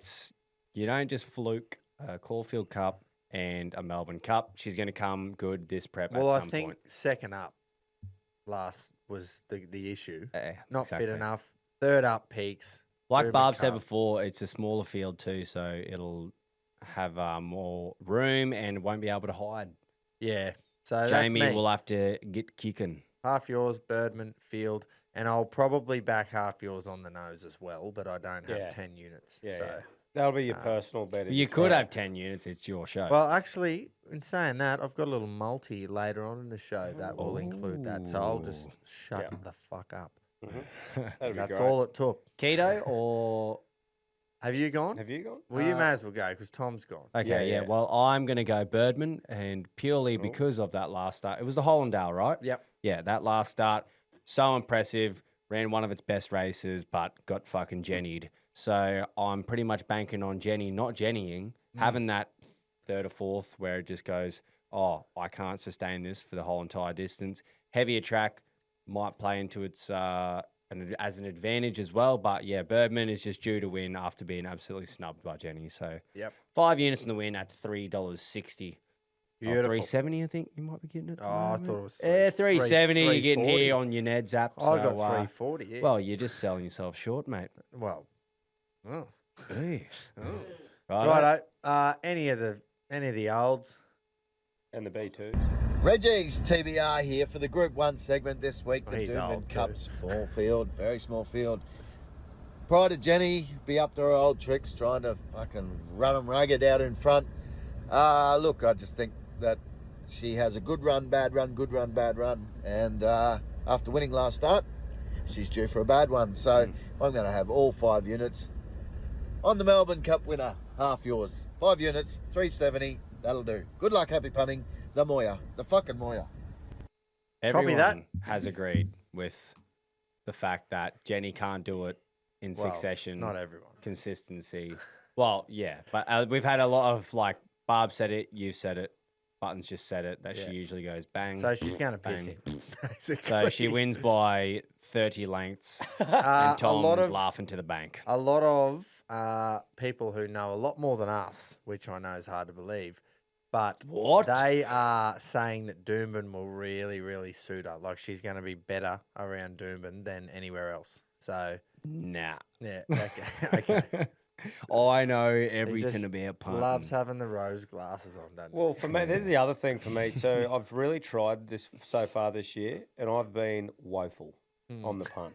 So I was thinking about not going, and I went, "Hey, mate, maybe do the opposite of what you were gonna do." Yeah, right. You know, That's a good idea. Just get really invested in something and go, fuck, I like Birdman here so much. Yeah. So I'm going to go 5 units on Pride of Jenny. Yeah. that's pretty much what I've done. Yeah. Hey, Nice. Try and stop her. I might I'm change trying my to bet. trick myself. Yeah, nice. Bit of reverse psych. This race here will be it will be heavily discussed in the Reggie's group for the hosted pot this weekend, guys. Yeah. So, So I'd be downloading the app, getting in there now, and paying you $25. Yeah. So you can have your say. That's what I'd be doing. On So the you day. can have your opinion. on the 6 horses. 7. Sick. Oh, would you yeah. two be spewing? Yeah, no, we're not if backing the bet Jenny. Goes on Jenny. I was going to say. That's what I was alluding to. Yeah, sorry, mate. I forgot to mention that too. You can pile your money in, but we won't be back at Jenny. I'm joking. It's a democracy. That's if Keto or Pedro or Reginald's Doomben Cup. Look, half yours should be peaking on Saturday. Odds are too shallow for keeps. Let's try the BKSRM once more. Had a scratching last week, so I kept me units. Take note of that, son, you on the didn't. spreadsheet. Reduced odds. Number 1 half yours, top 2. Number 5, Kovalika, top 4. Stop giggling, lads. $8 or 5 units on the greatest and the only betting app, Neds. Well- Until next week, happy punting. Stay safe. To be fair, if it runs 4th, it also runs 3rd last. Yeah. So Yeah. like, it's, Yeah. Very fitting for Kovalika. what are you getting there for that? Sorry, Probably top about 4? 3 cents. $2.70 for it to run top 4. Fuck. Not too bad. BKSRM. It is back the other Kovalika, week. Love a good though. BKSRM. Yeah. I might actually Always put said that that. on the slips rather than SRM. BKSRM. 5 units, BKSRM. Oh, nice. Do that. Doing Bare that knuckle. right now. Yeah. Yeah. Whoever. Rocket Pedro. Boys, punters, Queenslanders, Rockets, Roughies, raring to go. All right, ladies, Group 1. We are Horse 2, Vauban. Vauban, 8-year-old chestnut gelding, Waterhouse. coming out of Gate 6. Timmy Clark on board, Waterhouse spot trained. Let's go all 5 units at $9. Jump on it, stay hard. Does not mind the sting out of the track, old Vaban. Oh, you know, we were talking about with Soft. the pot like this weekend before. It's like, oh, I'm glad it's just soppy, Oh. sloppy weather. It's like, Yeah. no, don't just give us a good 4. yeah. Nah. Yeah, no. Give us a heavy 8 so that we can Yep. really fumble our way through. This happened last time we did our first pot as well. Like, Yeah. Durban. It's Yeah. just fucking. This day last year. Yep. Yep. It's We'll a learn special one day. day in our hearts, though, isn't It it? is. Old big. Yeah. It is. Hey, look, I'm That was my confident. first big like metro race meet too. So Last, it's even more special. to me, actually, mates. it was 10,000 day last year. I apologise to yeah, everyone it was there 10,000 day. going. Who was at Milton Common? They've just fucking flipped their car. Yeah. Going, what? Yeah. All right. Pedro. The old champions. Right, Group 1 Are we on racing, a high still. Doomben Cup. I think I seen the barriers the other day, and I'm just going to go with Kovalika. Obviously, some great horses in this race, but other side of the planet, haven't been able to do too much fucking work on this, so it's a great horse, good barrier. Kovalika, 5 units, let's go. Well, clearly Amsterdam's gotten to his brain. Clearly, Amsterdam has taken a heavy toll Yeah. on our Peter. He's a lost cause. Good for us. Yeah, I well, they'll just- just add -5 units. Like, fair enough saying, I'm just going to go Kovalika, have a throw at the stumps. But he lost me when he said good horse. He said Yeah. great horse. Did he say great horse? I believe he said great Fuck, horse. Well, I can't I thought he remember said now. it's a- I was it's- too oh, busy shit. laughing. It's a great horse. I thought Yeah. by the way he started that, I'm going, oh, he can't really do form. He's on holidays in another country, that he would just go, maybe half yours or stick with Jenny or Bourbon, but he's gone Kovalika. Look, I know he's, It's going to a generation or two ago, but does he know what a VPN is? Or is that in the yeah, two, he does. Is that in the too hard basket? He does. I think he's in the, I don't really care that Oh, much. righto, Pedro. But Well, if who that's knows? the case, He's on mate, holidays. then we've got serious issues. But what if he wins? What if he... That's it. What if he wins? What if if he- Kovalika wins Oh, this, what if he- I will fucking... I won't say a word next week. Wow. And our streams will triple. Oh, come on, mate. Yeah, fuck, he just smashes himself, eh? Oh, yeah. Yeah, and he gives himself shit on the show too. That was good. Well done, Tom. That's it, eh? That's it for the G1. Yeah. Yeah, I like that. That's it. We'll move into some banana betting. Oh, Now these two arguably have the most pressure on themselves. For sure. Not on themselves, but have the most pressure on them. Put on them. From the community when it comes to putting the show bets on for the Neds hosted pot, which if you were listening earlier, it's this Saturday. So jump in the group and put your 25 in. Get in there. Because these two are the horsemen. They got their toe to the ground, Yeah. their nose in the sky. I That's don't what know they where got. I'm going here, but that's what they're doing. Look, we're just your average everyday punter. That's just right. having a crack, showing up. But those two know everything about horse racing. So And Barb's the Brisbane horseman, BOR horseman. I well, apologise. He's all round the joint. I was just wondering if he's going to give me a bath after I just smacked him last week. I think he's saving it for And the then he sparring made me session. feel terrible by actually posting something about his sessions. You don't feel terrible. Come on, mate. He's lost sleep over it. Yeah. Yeah. Anyway. But let's hear from the mighty B1. Yeah. Reginald's. Righto, boys. Barb's the BOR boxer, Barb's the Brisbane horseman, whatever the fuck you want to call me. B1, G1, M1, the whole lot. G1. Boys, I'm going to the old boss. Doomben, race 1. We're getting the cash early for the pot. Opening bet of the pot, boys. Race 1, number 4, Cavalryman. Oh, we are going to the pot. Jordan Childs takes the ride. Hello. There's an upgrade. 60 kilos, barrier 3, freshened up. Look, doesn't mind Doomben. Big. He's never won there. He is more of an eagle he farm loves it horse, there but then. Fuck yeah. he doesn't mind the mile there. He's placed there once before from 2 starts at the mile at Doomben. And this is just it's a downgrade it's a step down in grade. The horse of Annabelle and Rob Archibald's Socino. just trying to find it here. 7s for Tommy Berry. Oh. It looks like the horse to beat, but this horse is hitting the line really well in all these races, this preparation, going really good. It was 3rd to So You Are 2 weeks ago when I reclaimed the B1 battle. Yep. And I think, I think he'll go a couple better this time round. Very good horse, consistent. Like I say, freshened up. Lenz would have done fuck all with him for the last 2 weeks, coming back from 2,000 to 1,600. So, and from all reports out of the stable, the horse is flying. So, I'll be having 5 units to win. Race 1 at Doomben, number 4, Cavalryman for the old boss, LJ Goff, Jordan Childs. 5 units to win at $5.50 with our little Nedley mate. Just about to head to the gym, boys, and throw a few hands for an hour or two. And training's going well, lads. I'm feeling a bit fucking stiff and sore, but that's probably expected. I haven't done this much fucking exercise in a long time. So Good on you, Barbs. things are looking up. Clothes are starting to feel a bit looser already. And bring on fucking September. Keep it stiff, lads. Happy punting. Righto, Barbs. Like to hear it. Love to hear it, actually. Yeah, bloody oath. Well, I know. Cavalry man for the old boss. Well, it's good to see him share a bit of slobber Yeah. with the other boss's sword. He's just 'cause been hogging. slurping. He's been hogging the old. Yeah, but the old's been producing. That's Yeah. been why he's been fucking really getting around the old. Been swallowing. But it's just good that he's sharing the love around. Yep, I agree. Yeah, I like it. We did And say we've got before, well, you said before, we're probably not going to go race 1. There we go. Now Yeah, we well, have that's to. perfect because now we have to. Well, it's Yep. Barb's choice. It is. That's it, yeah. Cavalry man. Now I had a look at race 1 last night, and obviously my eyes went immediately to Cavalry.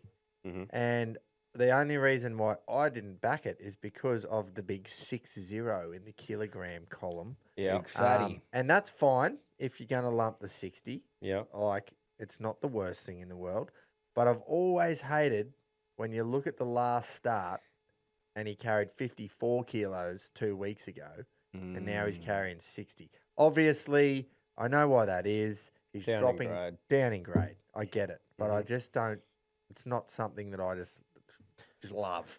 Now, not many just horses quickly, get faster after getting heavier. with this pot, right? Like I've got a couple in Brizzy as well. Are we?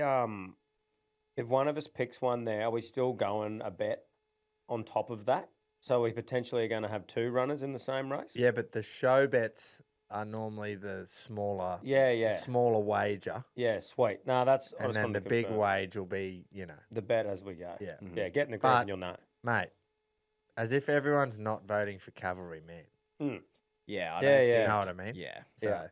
oh, He's the man of the people. well, that's Bugs. good. We're going to go fucking bang bang because I got one in Doomben race too. Oh, Fucking perfect. Yep. beautiful. Coming up later. Let's hear from his little bloke, his young fella. Reggies, TBRB2 here. Look, I'm not getting worried just yet. I'm just letting the big girth have his little lead. And, fuck it. I'm going to take him back over this week. I'm going to Brisbane. Brisbane, race 6, number 15, Tomato Toasty. Best name horse ever, this. Tomato Toasty is by Too Darn Hot. What a name. Anyway, top 2. Race 7, Brisbane, number 11, Churspa. Top 3, 2-leg multi, $5.10, all 5 units. Good luck, happy punning. The Moya, the fucking Moya. Nice. How much? Tomato toasty. $2.10 for the 2-leg multi. That can't be right. No, well, Tomato Toasty, so it's paying 5 to win, but he went top 2, didn't he? Yeah, that's all right. We'll figure it Top out. 3. Who was he? What was his second leg? Race 7. Yeah. I don't know. I wasn't listening. I was looking at Tomato Toasty's odds. Yeah. Anyway, good thing is it's recorded. Yes, So we'll be it able is. to post it up. I love that. Righto, that's it. B1, B2. We will see them, hear from them next week. And we will move on to the championships. This week on Facebook, the winner of the listeners' fucking betting or whatever you want to call it was a good friend of the show, Nick Curley.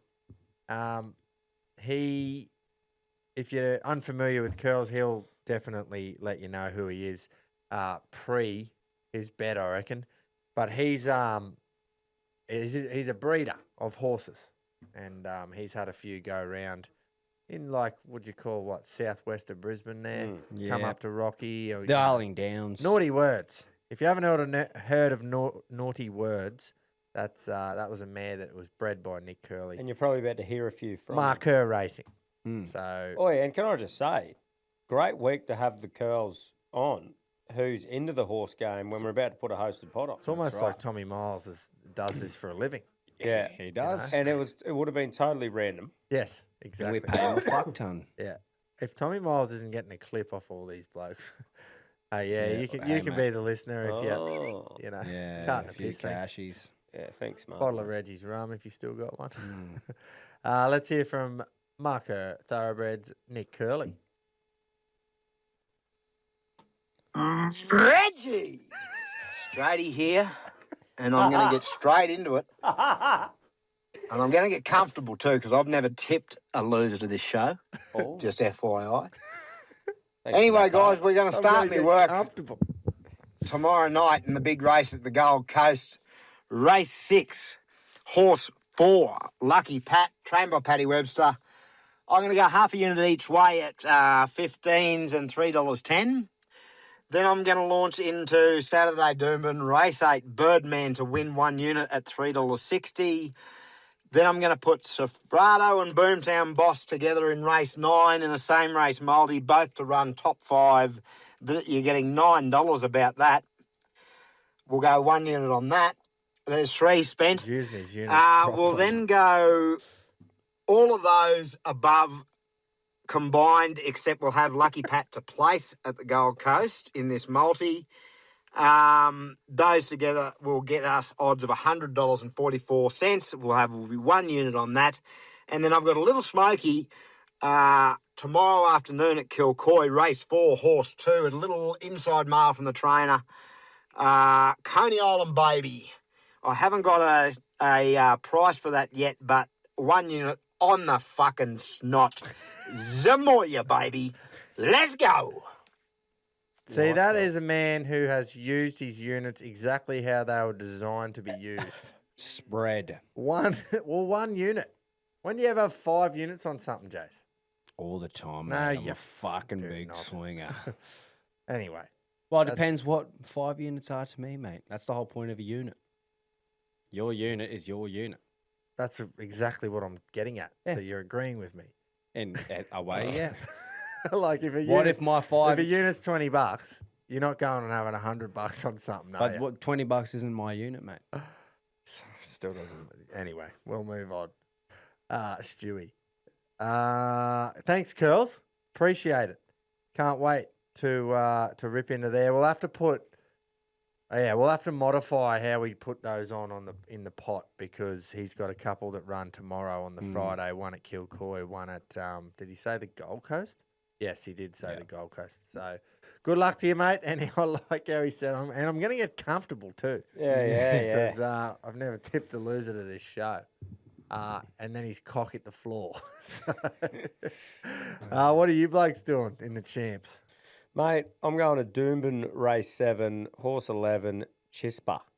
Out of barrier 3. Got J-Mac on, Chris Waller trained. One last start. Look, I just... you can't argue. Just a good horse that I reckon wins. So I have all 5 units on it.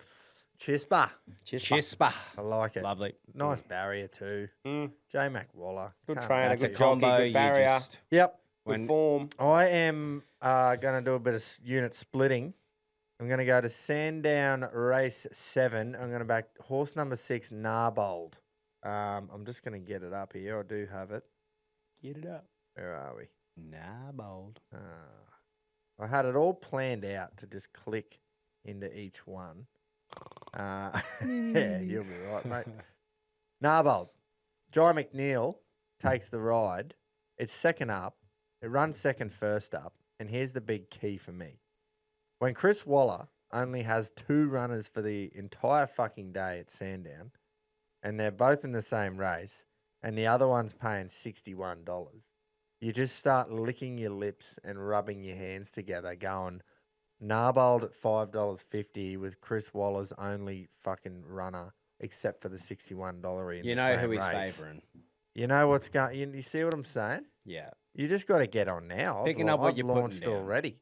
I went through every race at Sandown after I saw this. Righto, where's the Waller runners? None of them, except for one other in this race, and I went, righto. He sent him down there. It was just coming because the trailer was already going. That's exactly right. He sent Narbold down there for the old fucking snatch and grab. Let's get back to Sydney. $5.50 you can have now, and I'm going to have 2 units on that. And then in race 9 at Sandown, I'm actually going to go and get on the old's cock. Oh, yeah. Really? Well, Barb's has left it for you. Yeah, And you're he gonna has. have a bet too? He has. He left it. I rang him and said, give it here. And he didn't. And he was reluctant to give it up. Yeah, but he did. Scraping him off. Yeah. Prime off. We've talked about this horse before and laughed at the name before. Tom, I actually remember you loving it. Old Boss trains. Emily Posman on with the 3 kilo claim, which I think is crucial. Number 5, Road Cone. Love. So, Yeah. barrier 6. Love those orange cunts. Each way odds of $14 and actually $16 and $4.60 now as I live and breathe. I'm going to have 1.5 units each way. Nice, mate. On the Beautiful Road stuff. Cone. Nice. Love road. Old Coney. I think the 59 kilos with the claim brings it to 56 kilos, just puts it right in the race. We just need Posman to give it a good steer. Give it a tradesperson steer, even though you're an apprentice. Yeah, that's That'd be right. nice. Yeah. About to qualify.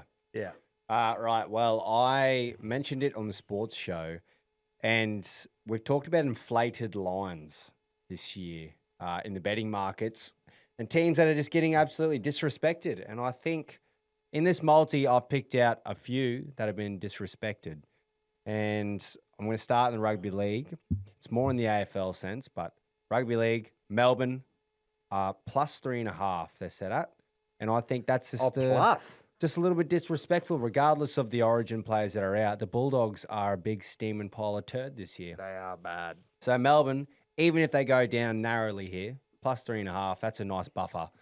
Cowboys, minus 2.5. Bunnies have got some names out for Origin, and they're injury prone at the moment. They're going up north. It's long, it's hot, it's shit.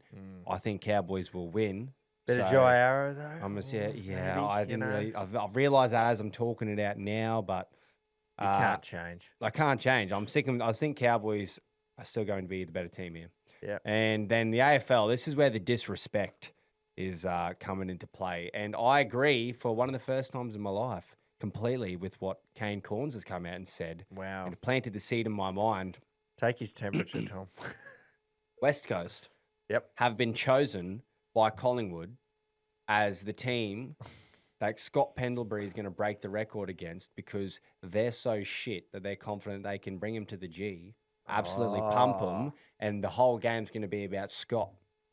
It's not, we don't care about you, West Coast. We don't care about how you're going to play because you're shit enough that this is just going to be all Pendlebury's. about Pendles. It's the Pendles show. And I agree. Yes, it is the Pendles show, but West Coast are going to be sitting there with a bit of a chip on their shoulder going, fuck these cunts. Dom Sheed from the boundary 2018. I don't think they'll win. And they won last week too. That's They're right. in form. They beat GWS at home, and they've still set the line at plus 44.5 for them. Wow. Which I think is ludicrous. That is. So West Coast come in, fired up. They're at least going to make it difficult for Scott Pendlebury and Collingwood. And then North are playing Suns, and this one's just a bit of a feel and a bit of vibe that North are up and about this year. They're pretty graceful in their defeats. I think they're even playing good quarters of footy in the games that they're losing. So plus 10.5 for them seems like a bit of a no-brainer for me because if they go down narrowly, so be it. $13 for those 4 legs. Storm plus 3.5. Cowboys minus 2.5. West Coast plus 44.5. North plus 10.5. All 5 units. Copy that. Nice. That was a bit of a drag. I apologise. That's all right. fine. But We got a pot I feel this it weekend, needed you know? explanation. Yeah, we've all had a little. We got a racing pot this weekend, just in case you didn't know. Yeah. Well, you wait until the old boys segment, mate. Yeah. And when does that start? That starts Saturday? Well, it can just start never because we've got a racing pot on this weekend. No, I'm keen to put it on if Yeah. it starts Saturday. Let me just quickly check the sport. I think it's Friday. Oh, well, we Can can put this the other 3 on. please work? Yeah, Friday. Sorry. That's all right, man. Man, you just make me feel bad when you don't fucking laugh or say something back.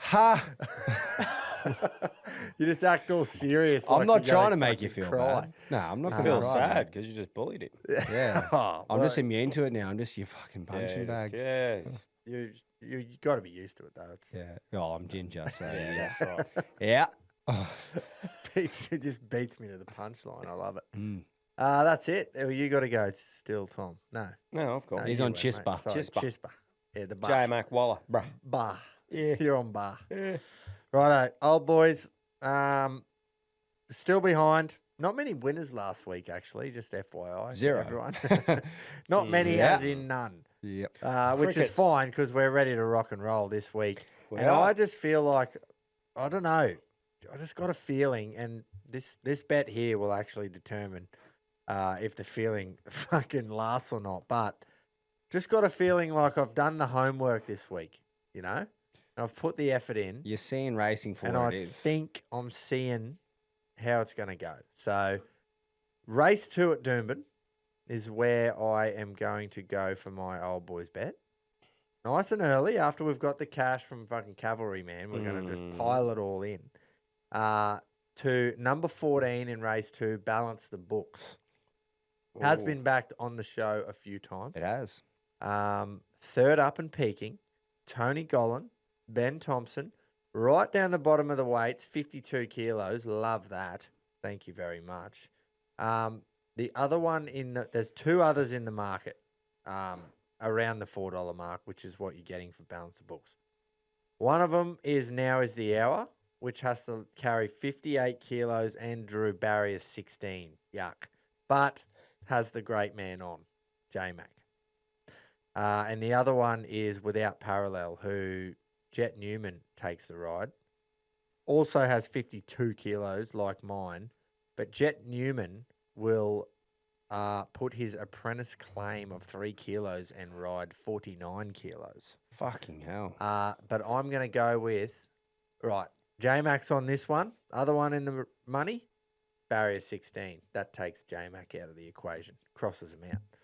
And then, without parallel, draws gate 1, carries 52. That's great. Actually carries 49.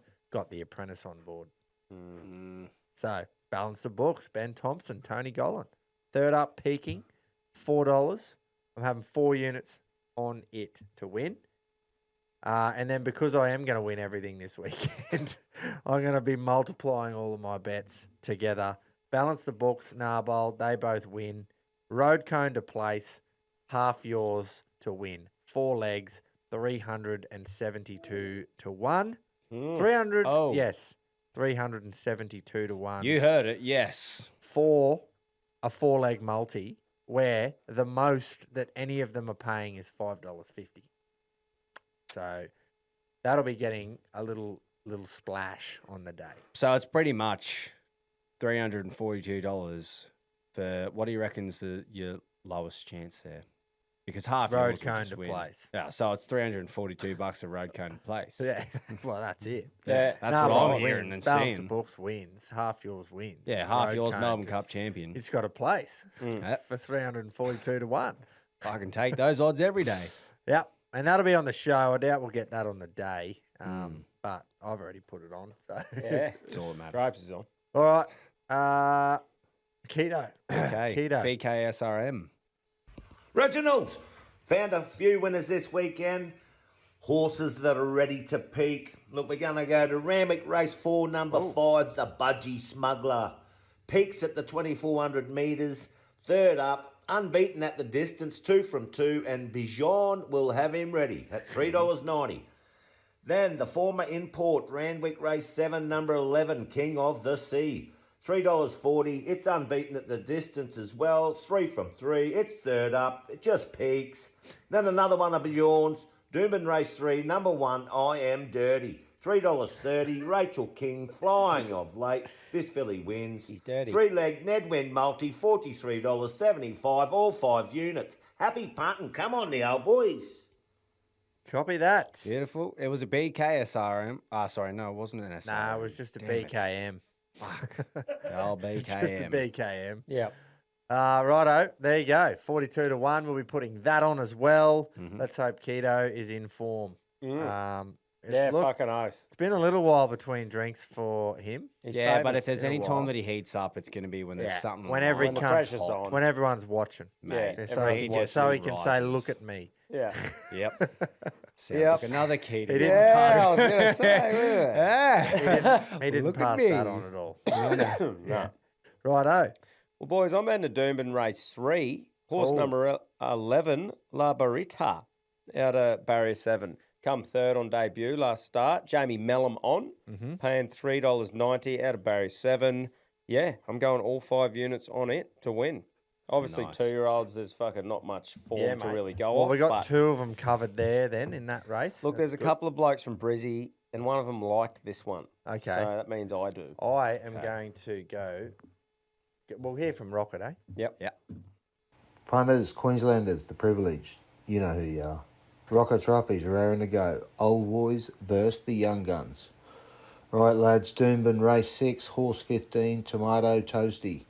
3-year-old Bay Brown filly coming out of gate 3. Clark Waterhouse Bot combo. Let's go all 5 units at $5. Jump on her, stay hard. That's 2 tomato toasty bets. Oh yeah, we Love a love bit it. of We tomato. love a tomato toasty. Have you seen the price of them recently? I just checked.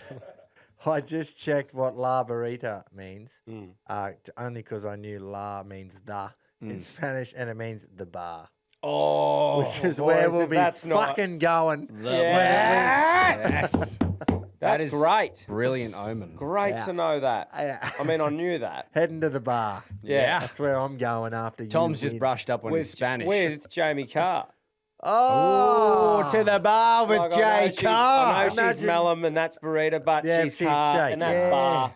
Oh, Head to the bar with Imagine if- Jamie Carr. imagine if you walked up to the bar and you saw Jamie Carr. Wow. You'd be going, You'd be buying a well, drink." Fuck it, how you going? Bruh. Ooh, ah. Yeah, good stuff. I love that. Fuck yeah. Beautiful. And tomato toasty, it'll be getting some coin. Does that mean we put Tomato. double on it now? Well, we fucking have 'Cause to. there's Well, I think two. Buttons is in a multi, though. Yeah, true. And he's gone top 2, Toasty. Yeah, Righto. he has. What are you doing, Have? I am now going race bet. Oh, nice, mate. You can. It's not in Brisbane. We've got a plethora Perfect. of picks in Brisbane, so I thought I'd share it around. I like Keto did that too. And like I'm a feeling random. pretty confident with this one. I've done a bit of research. I didn't watch this race live, but I've done some replays and I've really love looked that. into this. So Sandown race 8. It's a benchmark 100. I'm backing the favourite King Zephyr at $4.20. Now last start, it was a very, very narrow second to the closest in odds to this race, which is Big Swinger. And Swinger. you've got an extra bit of distance here. And if you look at the last race, Zephyr was chasing him down, got pushed out wide. It had a bit of extra distance to go. It was tough for him, but he still got there in the end to at least second, right up his ass. You got an extra 200 metres here in this race, and I just think they're both terrible barriers, right? But they're the clear class horses. Zephyr's is better. Zephyr's is slightly better. So they're both going to be in tough positions. I think even if Zephyr gets into a tough spot, can chase down whoever's leading out the front. The extra distance suits, third up, and so $4.20. I'm going to go 5 units to win. Fuck yeah. And I would love for that to be a pot Luke bet. Cartwright, 1.5 kilo claim. That's so right. just the weights as well. Fucking It's love that. it's all Love leading that. up to Zephyr. This is Zephyr's race. Zephyr printing. Go on, Zephyr. We are due. I just want to print, you know. Would be nice, wouldn't Just it? be happy to just print. Well, this there's any weekend. time to print, it's fucking this week. Be nice. Yeah. Be nice. The pot's looking healthy-ish. It's only Thursday night, and we've got, what do we got in there? 3K. Yep. This is Three and where a half. This Three is and a where we half. build over the next Yeah. 2 days. Well, that's doubled today. That's right. And then obviously tomorrow when this comes out, Saturday morning when we're Pumping it up, getting letting all everyone hyped. know about it. In case you didn't know, we do have one this weekend, Doomben Cup Yes, pot. we do. $25 buy-in with Neds Neds. group is where you'll find it. The Reggies is the code. Get in there. Look, if Put you your open your 25 Neds app, in. I'll tell you what's right at the top on the headmast is True. us. Join the pot now. It tells you what to do. Three Three bigger rude- ass domes. They are Rude lids. Oh, the rudest. Jeez, they are rude. Fuck yeah. How rude. Yep. That's yeah. right. First up off was, sorry. I was just giving Neds another little Yeah, pump yeah, up. yeah. If we, But, we have a pot, by the way. We do have a pot. Do we have a pot? What's Pedro doing? pot. Hey, Reggies. Our boys versus young guns. Let's go. Well, Pedro's feeling dusty as fuck, but it's been epic. Amsterdam, I've conquered it. Me and the Red Incubator. Heading off to Poland today. So, off the back of the last few days and Arsenal being crowned the champions of fucking Premier League. How deadly. I'm going to do a classic 5-leg win multi in the Premier League. Don't know what any of the odds are in the horses back in Australia, so I'm sticking with this. Righto. Righto, 5-legger, win multi. Man United to win, Arsenal to win, Liverpool to win, Sunderland to win, and West Ham, last game in the Premier League before relegation, to win. Well, they won't if they So win. that little 5-legger, who knows what it'll pay. I'll have the 5 units on that. And yeah, let's go, fellas, attack.